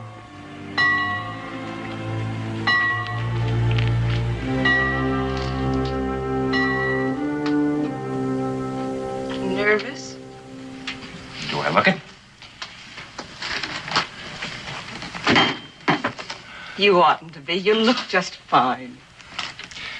And though I have the gift of prophecy and understand all mysteries and all knowledge, and though I have all faith so that I could remove mountains and have not charity, I am nothing. Corinthians 13:2. Let the heathens be wakened and come up to the valley of Jehoshaphat. Joel 3:12. Heathens. Polly, they prayed with axes in their hands and a packet of seed. Like the noble savage. We'll be just like them in time. Are you sorry we left Bethlehem? Andrew, no. Oh, look at your hands. You've been in the fields again. Would you like me to be crocheting samplers? Yesterday, the corn was more than an inch high. You promised me you wouldn't. Andrew, I am not some Connecticut belle that you treat like a child. I knew we'd have to do our own planting and hoeing if we expected to eat. Besides, the child isn't due until autumn. By then, we'll have a full harvest. They're waiting. You'd better get. You sound more cane tuck every day. And not too softly, Andrew. As sounding brass.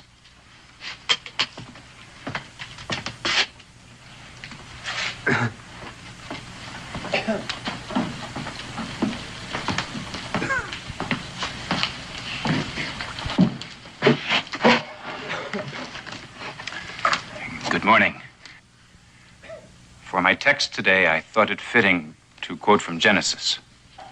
He's scared. Hush, Israel. Then Isaac sowed in that land and received in the same year 100-fold, and the Lord blessed him. For blessed are those who till the soil and reap their own harvests. Who but the founder of husbandry could think this way? In the dawn of creation, man was a nomad wandering the earth in search of a plot of land he could call his own. The Israelites who settled in Canaan can be likened to the wanderers who braved the perils of the Cumberland Pass to settle in Boonesboro, our Canaan. As today, their villages became walled towns in which farm families lived during the winter. Boundary stones were respected and men lived in peace side by side. The cultivating of land was highly regarded among the Hebrews.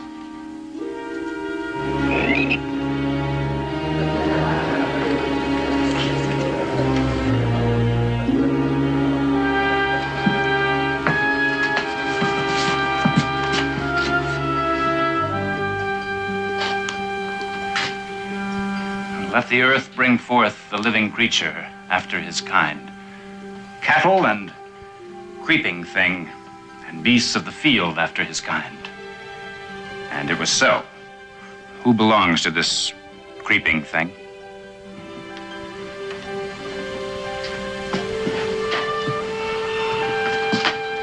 Me, sir. Israel Boone? Yes, sir. What do you call it?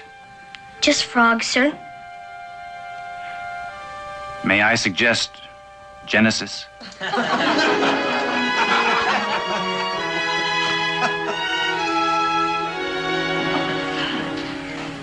Now, Israel, will you promise to bring him every Sunday? Yes, sir. Good.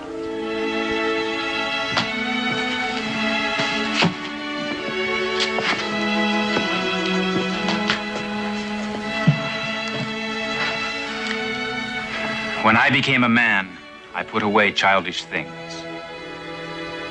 But who among us knows when that time has come?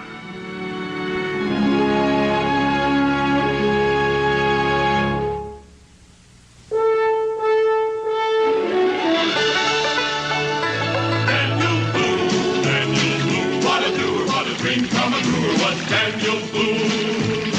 From the coonskin cap on the top of old Dan to the heel of his rawhide shoe, the rippin'est, roarin'est, fightin'est man the frontier ever knew. Daniel Boone was a man, yes, a big man, and he fought for America to make all Americans free. What a boom, what a doer, what a dream come a brewer was he.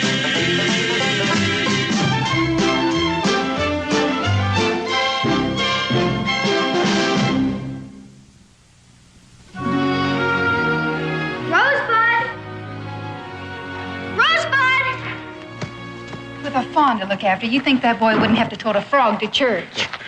Well, I don't think anybody got too riled up over that, Becky. Well, how do you imagine I felt when that creature almost landed in Sarah Kimball's bonnet? Might have improved the looks of it at that. Daniel Boone, if you aren't aiming to give that boy a tannin'. You will. Well, the pastor must think we're raising a little savage. Well, it seems to me that Andrew Cooper should be mighty grateful to Israel. Grateful? Well, sure, it's not every Sunday a green preacher gets to practice a christening on a frog. Daniel? Ah! There's something inside. I heard it.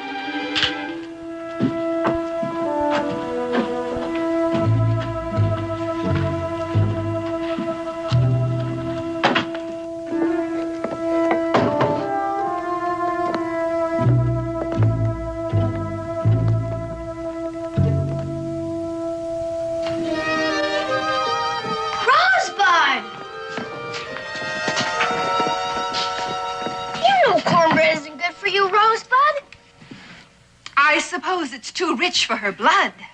Her coat was getting kind of dull, Ma. Is that all you have to say about that young man?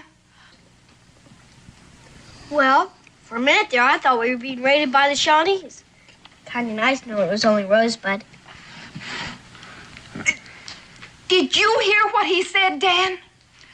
I reckon we're lucky at that.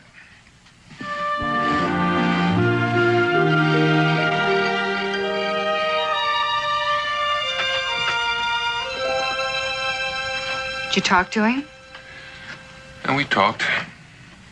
How'd he take it?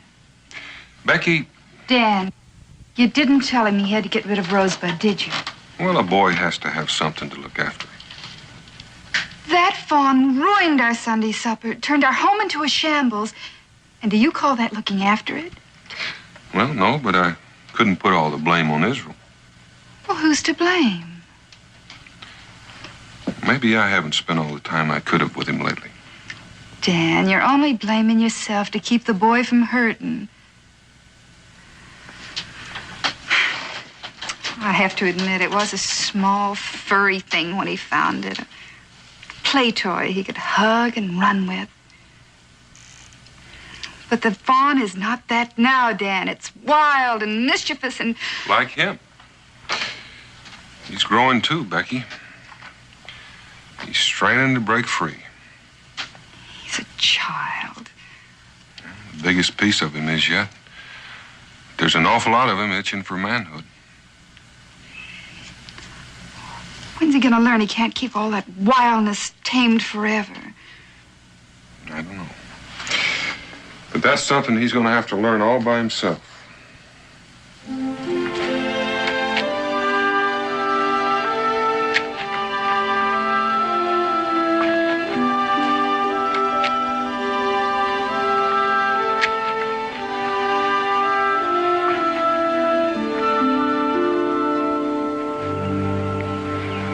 You're tired.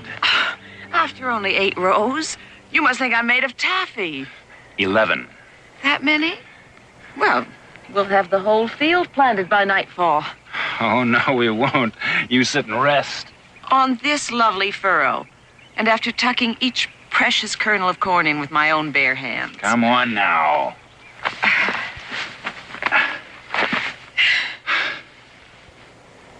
Oh. I never dreamed it could be this bountiful. The earth, people in Boonesboro.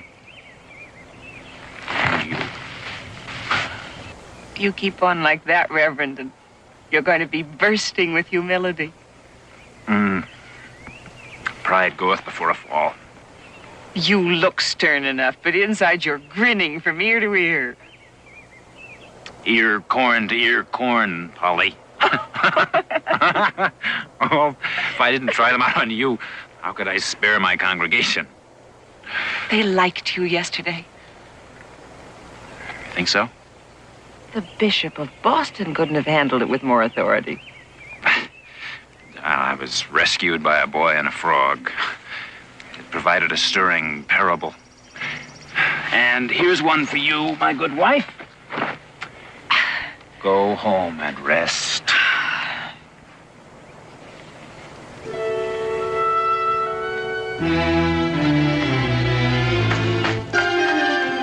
Looks like Israel's fawn. It's gone. It's all gone.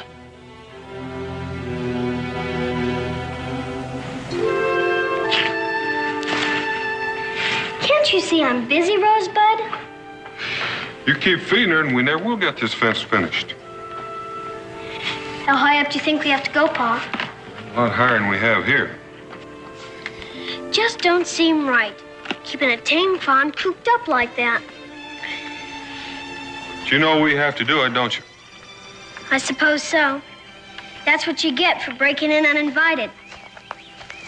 Morning, Mr. Boone. Israel. Morning. Morning, Reverend. It seems a powerful hot day to be splitting rails, Mr. Boone. Pa and me are building us a pen to keep Rosebud in. She's kind of my little brother. I can see she's fond of you. I expect that's true, sir. Seeing I give her about as much loving as she can stand. I'm sure glad you came by, Reverend. Gives me an excuse to stop work for a while. Can I tempt you with a swallow of something cool? Oh, no, Mr. Boone. Thank you. Well, you didn't come all the way across that clearing to tell me I was backsliding, did you? Do I wear my adversity that meanly, Mr. Boone? It looks like a stout pen. How's Genesis? Genesis? Oh, you mean my frog. Growing by leaps and bounds, sir. A witty lad, Mr. Boone. Well, good day to you both. Come on, Reverend.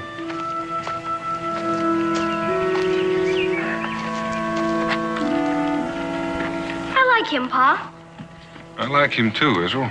Why do you suppose he came by? Oh, he strikes me as a man with something on his mind. Not quite ready to let go of it. A minister with troubles? He ain't supposed to have any, is he, Pa? Not small ones, anyway.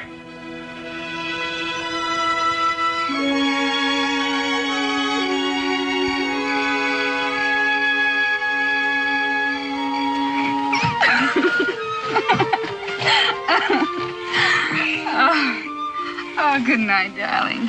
Good night, Ma. You wouldn't change your mind about Rosebud bedding down with me, would you?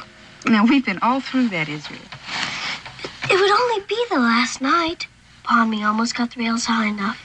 Now, you saw what she did to the house. That's because she was lonesome. She wouldn't be with me. Will you treat her? I don't think she even knows she's a dear.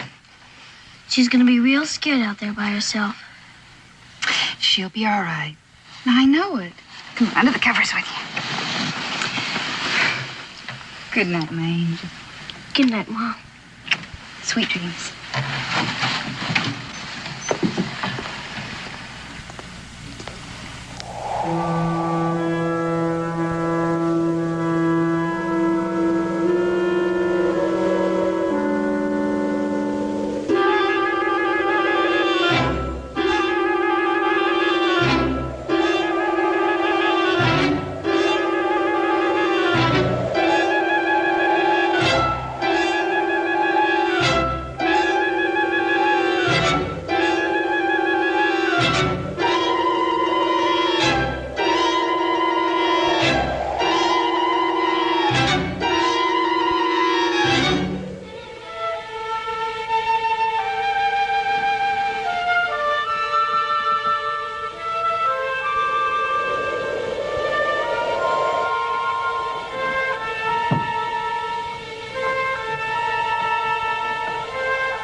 Rosebud, take it easy.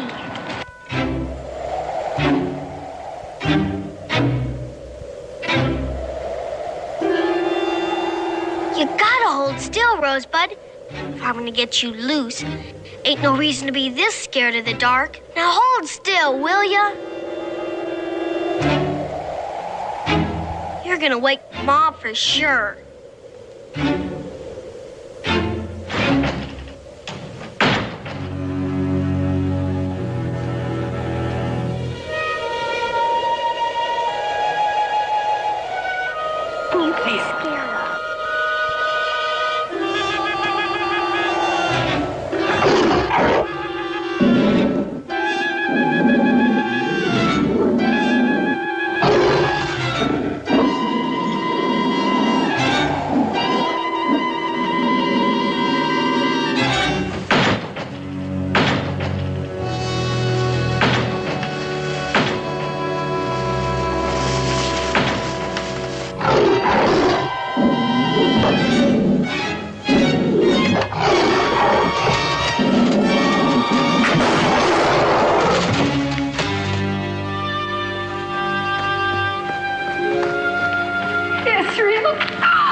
past the painter, huh, Pa? Yeah, I reckon we did, boy.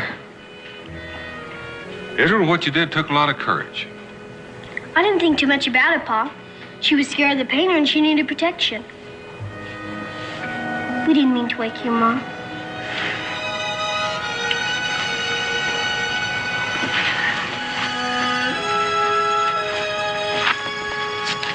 You're safe now, Rosebud. And we'll always be together.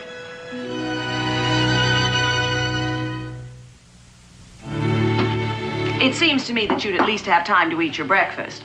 You did promise to get me up at daybreak. With the little sleep you've had this past week. Had to be done. Redone, you mean, and all on account of that fool fawn. Oh, now, Polly, we're not sure of that. Andrew, we saw the tracks clearly. It could have been a wild deer. I suppose that's true, but you still could have told them. It seemed pointless. They were building a pen to keep the animal from running free. If it was the boy's fawn, she won't molest us again. I'll be coming out to help. You've got enough to do here. It won't harm me when the sun wanes a little. But there's no need to. It's half done with. Why, with some luck, I'll have 20 more rows planted by nightfall. I'll still be coming. With a pail full of parched rye and chestnuts you call coffee. Why, if some of that spills, it'll wilt our crops. And I was thinking of baking my husband a pumpkin pie.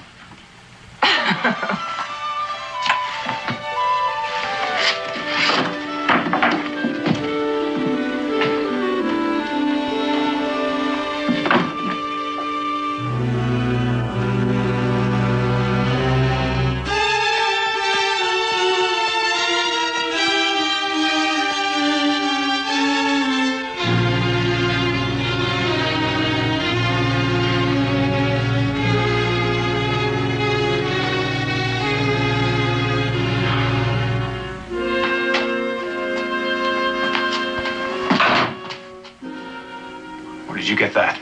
We've needed it long before this. I can't. Then I will. I don't even know how to use it. Then learn. Andrew, we have the right to protect what's ours. By killing? It's better than facing a winter of starvation. I would rather die than destroy a living creature. This is the wilderness, my husband, not Boston. Is one allowed to adjust one's principles in accordance with geography? If it means our survival, yes. I can't live that way! Then tell Boone. To destroy the deer for me? And with it a boy's heart. Where are you going? I'm carrying a child, Andrew. Our child. Perhaps you can find it in yourself to forgive me for thinking that it cannot feed on piety.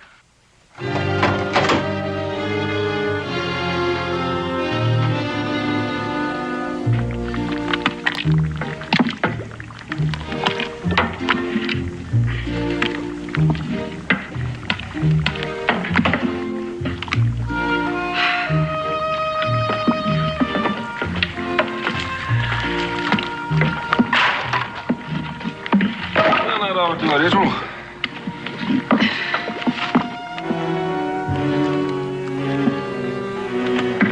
Looks like we got company, Ma. Company? Oh, it's a pastor's wife. Oh, and look at me, Dan. Well, Rebecca, she's seen soap being made before.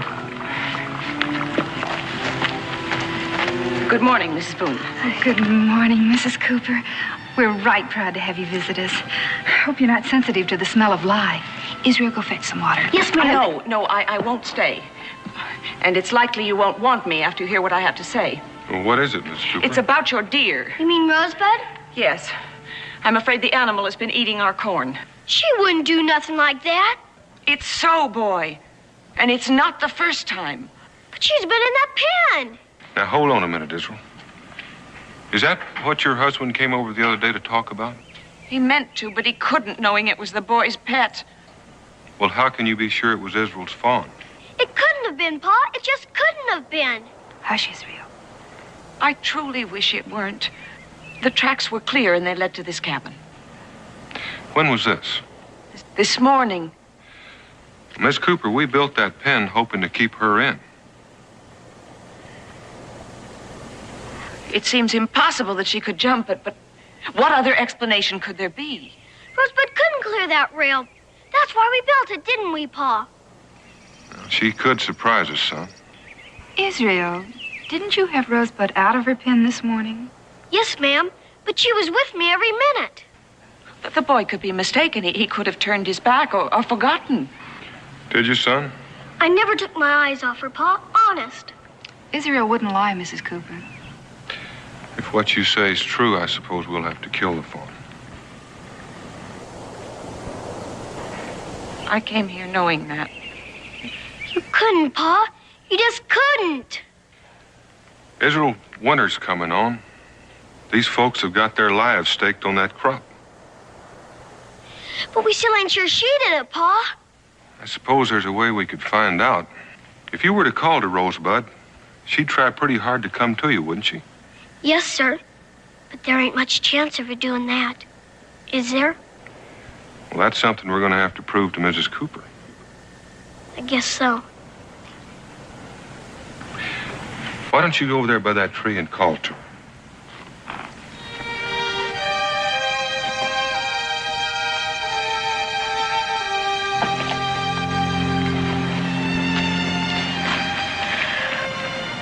Go on, son. Call her. Rosebud! She's going to want to hear you. Rosebud!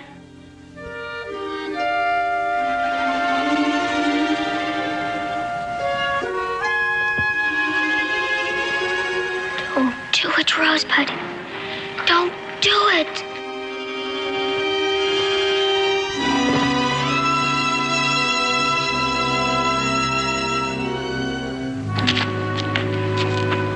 Why'd you come, Rosebud? Why'd you come?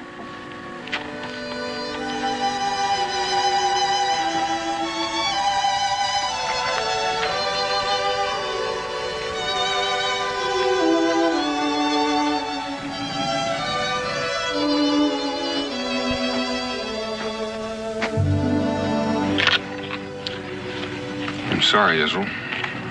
If we was build the rails higher, Before we got it finished, she'd bust out and do it all over again. There never was any use, son. We've just been fooling ourselves, thinking we could keep her a fawn forever. what do you aim to do, Pa? Well, there's nothing you can do that would comfort you. So I reckon I'll just take her out in the woods and... No! I'll get her lost. I'll take her so far out she won't know how to get back. You know she would. She's been tainted with petting, Israel. She's too wild to keep and too tame to lose. Seems like she just growed up overnight. Yeah, I know.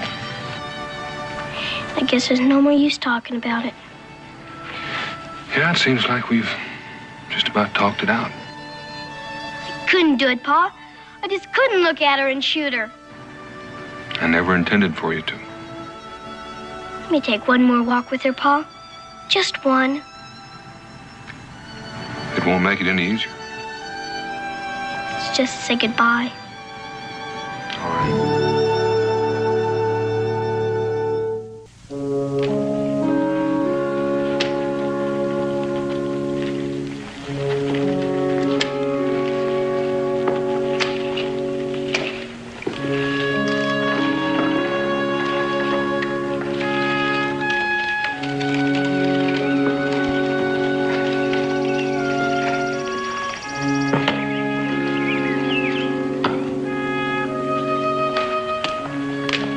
This is the church, Rosebud. I guess we better do some praying. Reckon you'd better stay out here until I'm finished.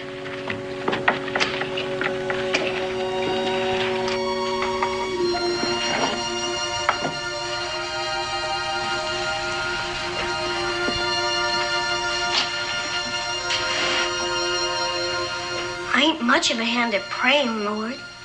And I ain't asked for much in the way of blessings. Except to protect Ma and Pa and Mingo from the Shawnee. Oh, and what's a Christmas time for snow when it was late in coming? Another time to help keep the multiplication tables tucked inside my head. Yep, that was about it. But this time, God, I'm aiming for more than a blessing. I've got to have me a miracle. Something that comes with a bolt of lightning and a clap of thunder. for my friend Rosebud. Wait long for this world unless you come a-running. Amen.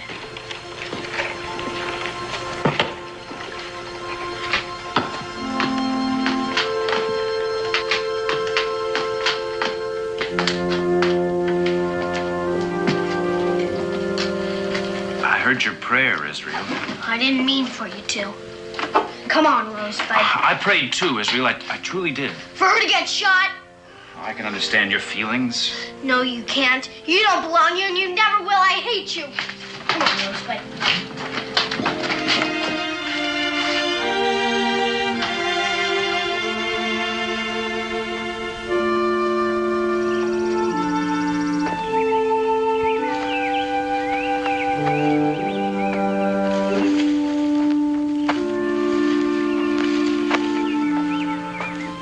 I won't do it.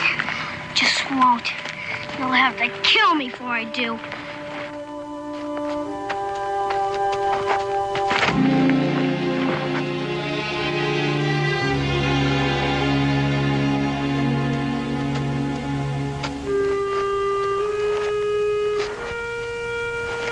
You know what we're gonna do, Rosebud? We're gonna run away, that's what. You and me together. We're gonna travel so far even God won't know where we are. Unless we tell him. And the way I feel, he's gonna have to find out for himself.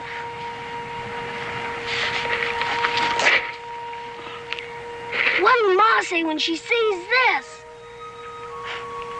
How's she gonna scold us if we ain't coming back? And we ain't, are we, Rosebud?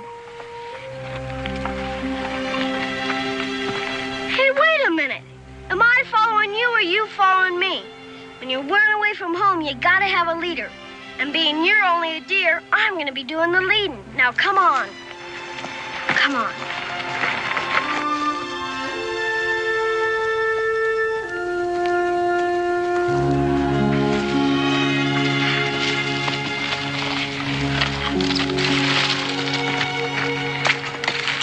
You as thirsty and as tired as me?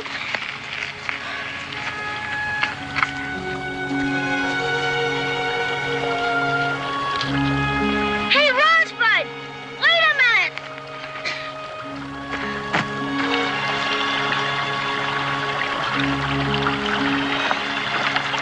Well, I was heading for the stream, wasn't I?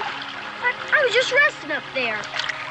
Well, I didn't say you couldn't be leader once in a while. But just remember, I'm still in command.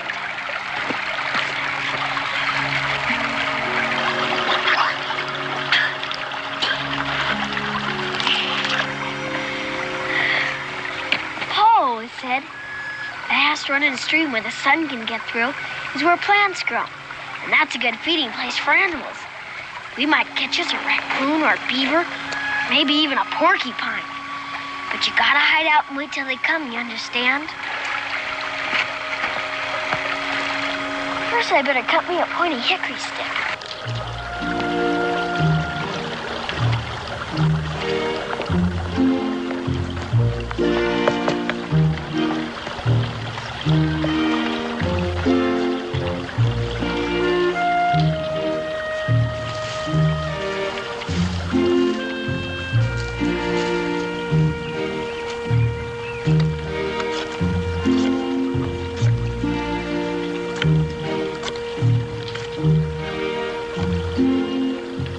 Rosebud! Paul says these wild turnips are good eating.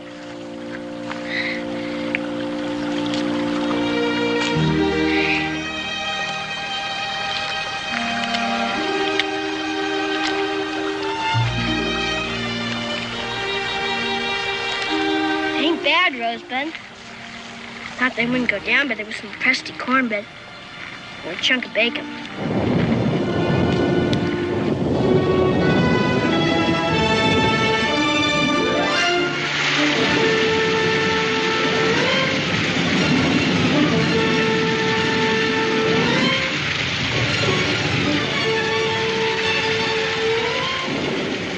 It'll be over soon, Rosebud.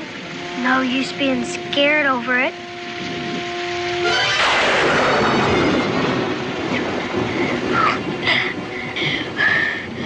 And always asking for a miracle, God, but you don't have to boast about it.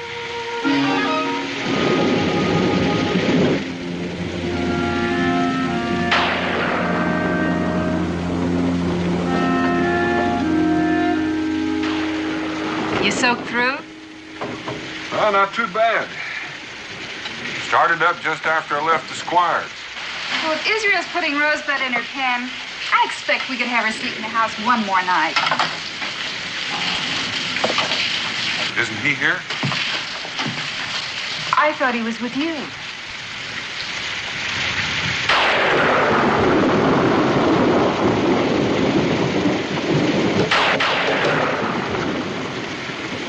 Stay by the fire, I'll go.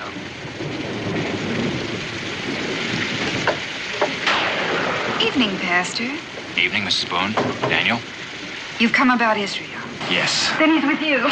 No. I was hoping to find him here. I wanted to speak to him. Oh, Daniel. Now, Becky, suppose he did mean to run off. He couldn't have gone very far. I'm afraid this is all on my account. He came to me, and I had no answer. He cried for help, and I was dumb, speechless. Well, you can't hold yourself to blame for that, Pastor. But I reckon I should start out to find him. I'll need some food and some muslin for bandages. He's hurt. Don't worry, Becky. He knows a lot about the woods and caring for himself. But the rain will wash away the tracks. It'll also slow him down. I want to come, Daniel.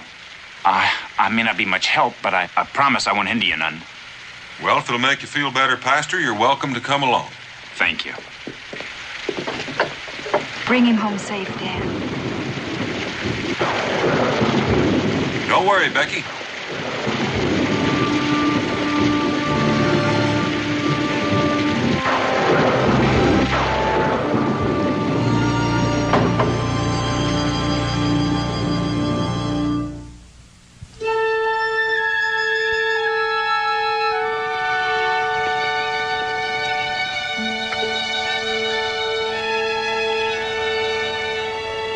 Ma let you in?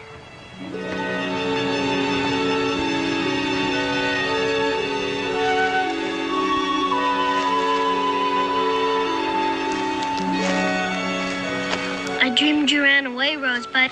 But you wouldn't do that, would you? Rosebud, wait!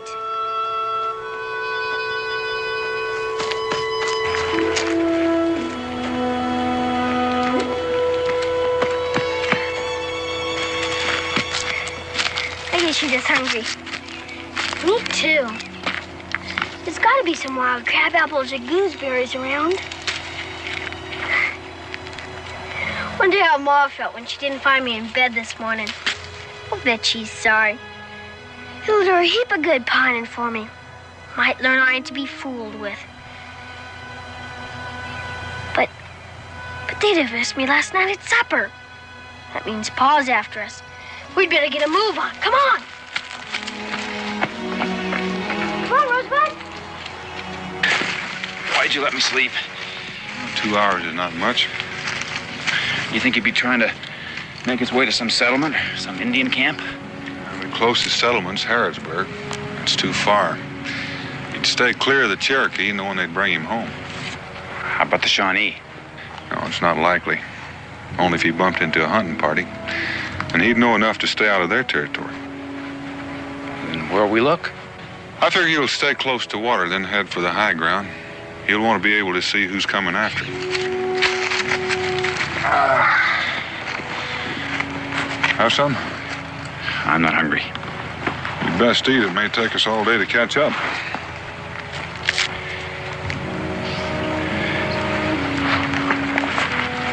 I can't.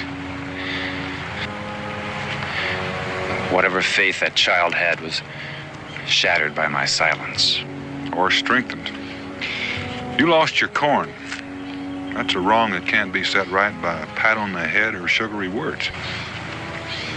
There was something I could have done. You're doing it now.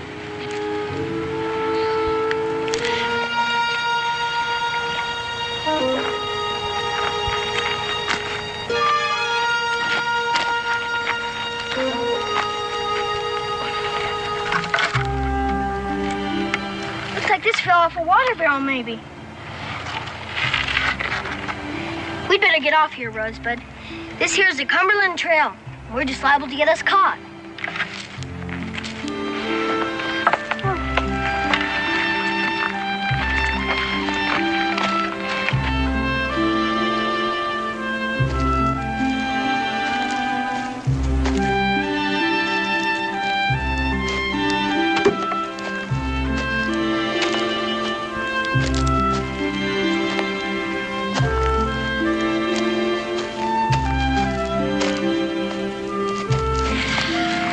Showed me how to do this once. It's really a wolf trap, but no reason why I couldn't snare us a rabbit. And right now, I could eat one whole.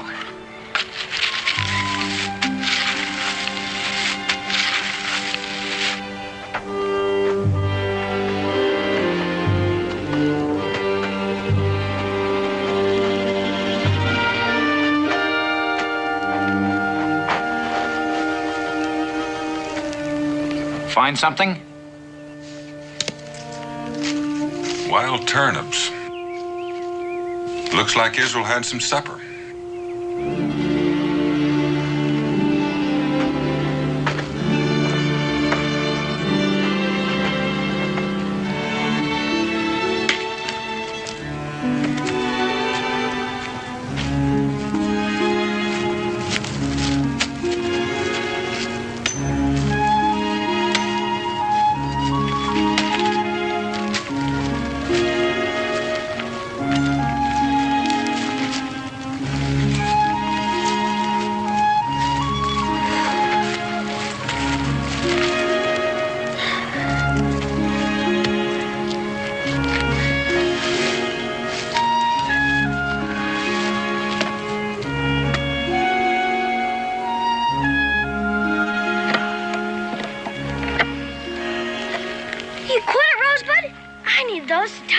Top to the pole. No.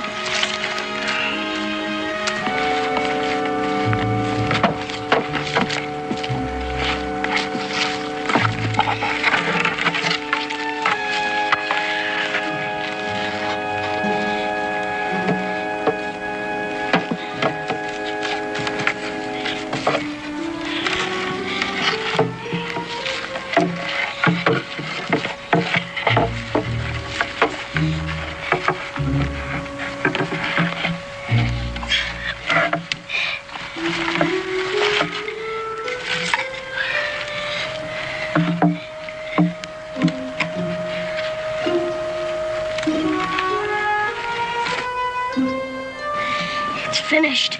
Now I'll test it. Excuse me.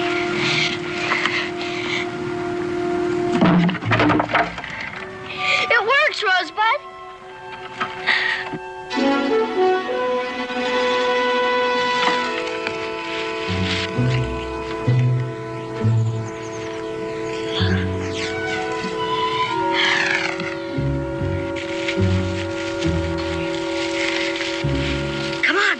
Let's go.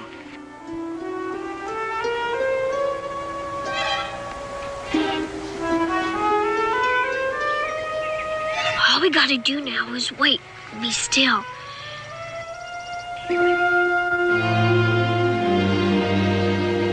Looks like this is where he got in out of the rain. Resourceful lad. What is it? Bobcat tracks. It's a big one, too.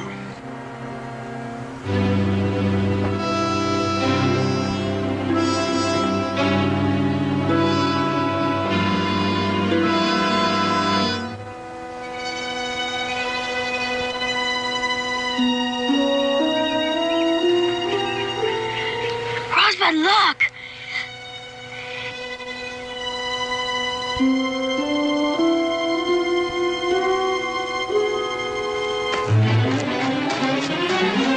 Hey, wait a minute!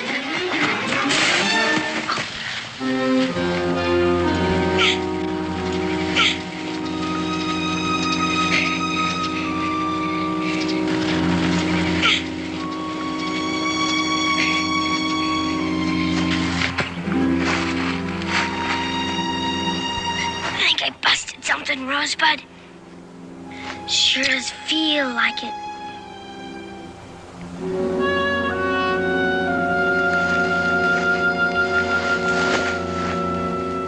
That rabbit.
Must be getting on to feeding time at home, Rosebud. Oh, I can just see those dried apples and pumpkins looped across the room.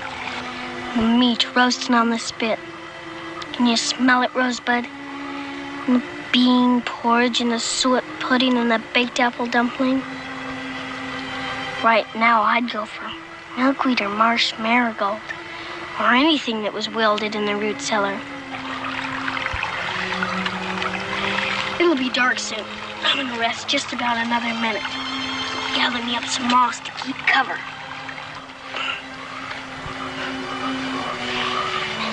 Hear those frogs croaking? They sound sad, don't they? Wonder what Genesis is doing. Oh, Genesis. If it wasn't for that old preacher, we wouldn't be out here alone. I don't care if they never find me. Sooner die than go back without you, Rosebud.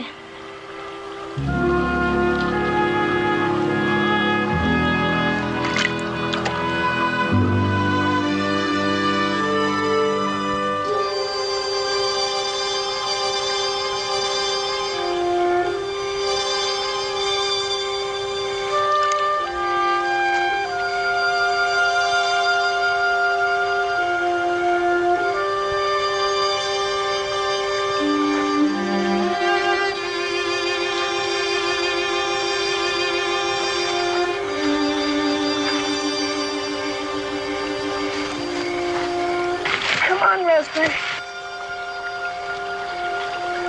Come on.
Looks like we got us a painter, Pa, don't it? That's right, son. And he was there in the wilderness 40 days, tempted of Satan. And he was with the wild beasts, and the angels ministered unto him.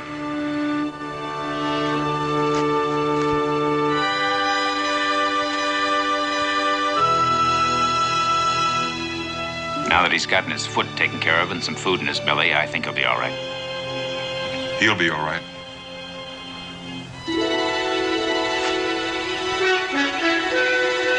really understand that? He's lost her for certain this time. She's no longer a fawn. He's no longer a little boy. But he's ready to go home.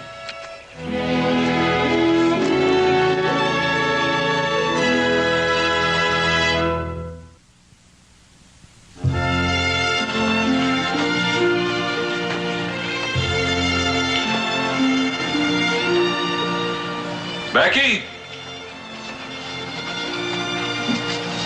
What is it, Dan? Looks like we've got company. You don't suppose Rosebud came back and ate their corn again, do you? Oh, I don't think so, Israel. I think Rosebud's gone for good. Morning, Pastor. Miss Good morning. Cooper. Morning. Why don't you come in and join us? I'll put the kettle on for tea. Oh, I'm afraid we don't have time. We just wanted to... Don't look at me. This was your idea. Well, I want to apologize for what I said the last time I was here. That isn't necessary. You had every right to be upset. And to tell Israel that I'm sorry his pet is gone. I know I'm responsible for that. No, ma'am. I always knew I had to let her go someday. Pa says that's a part of growing up. It's sometimes a very lonesome part. So, if you get too lonely... Is it for me? He's all yours if you want him. If I want him, I can keep him, can't I, Ma? He won't need no pin or anything once I tame him. And I bet you one thing, he won't run off like that Rosebud did. Please say I can keep him, Ma. Of course you can. Gee, thank you. Oh, don't thank me. Thank Polly. She's the one who found him. Oh, you just take good care of him and don't let him get lonesome. That's thanks enough. If he ever gets lonesome, all he has to do is snuggle up to Pa's hat. I think I'll go feed him now so he knows he belongs to me. Israel, one more thing. Would you bring him to church? I might need some more help with my sermon Sunday. Yes, sir.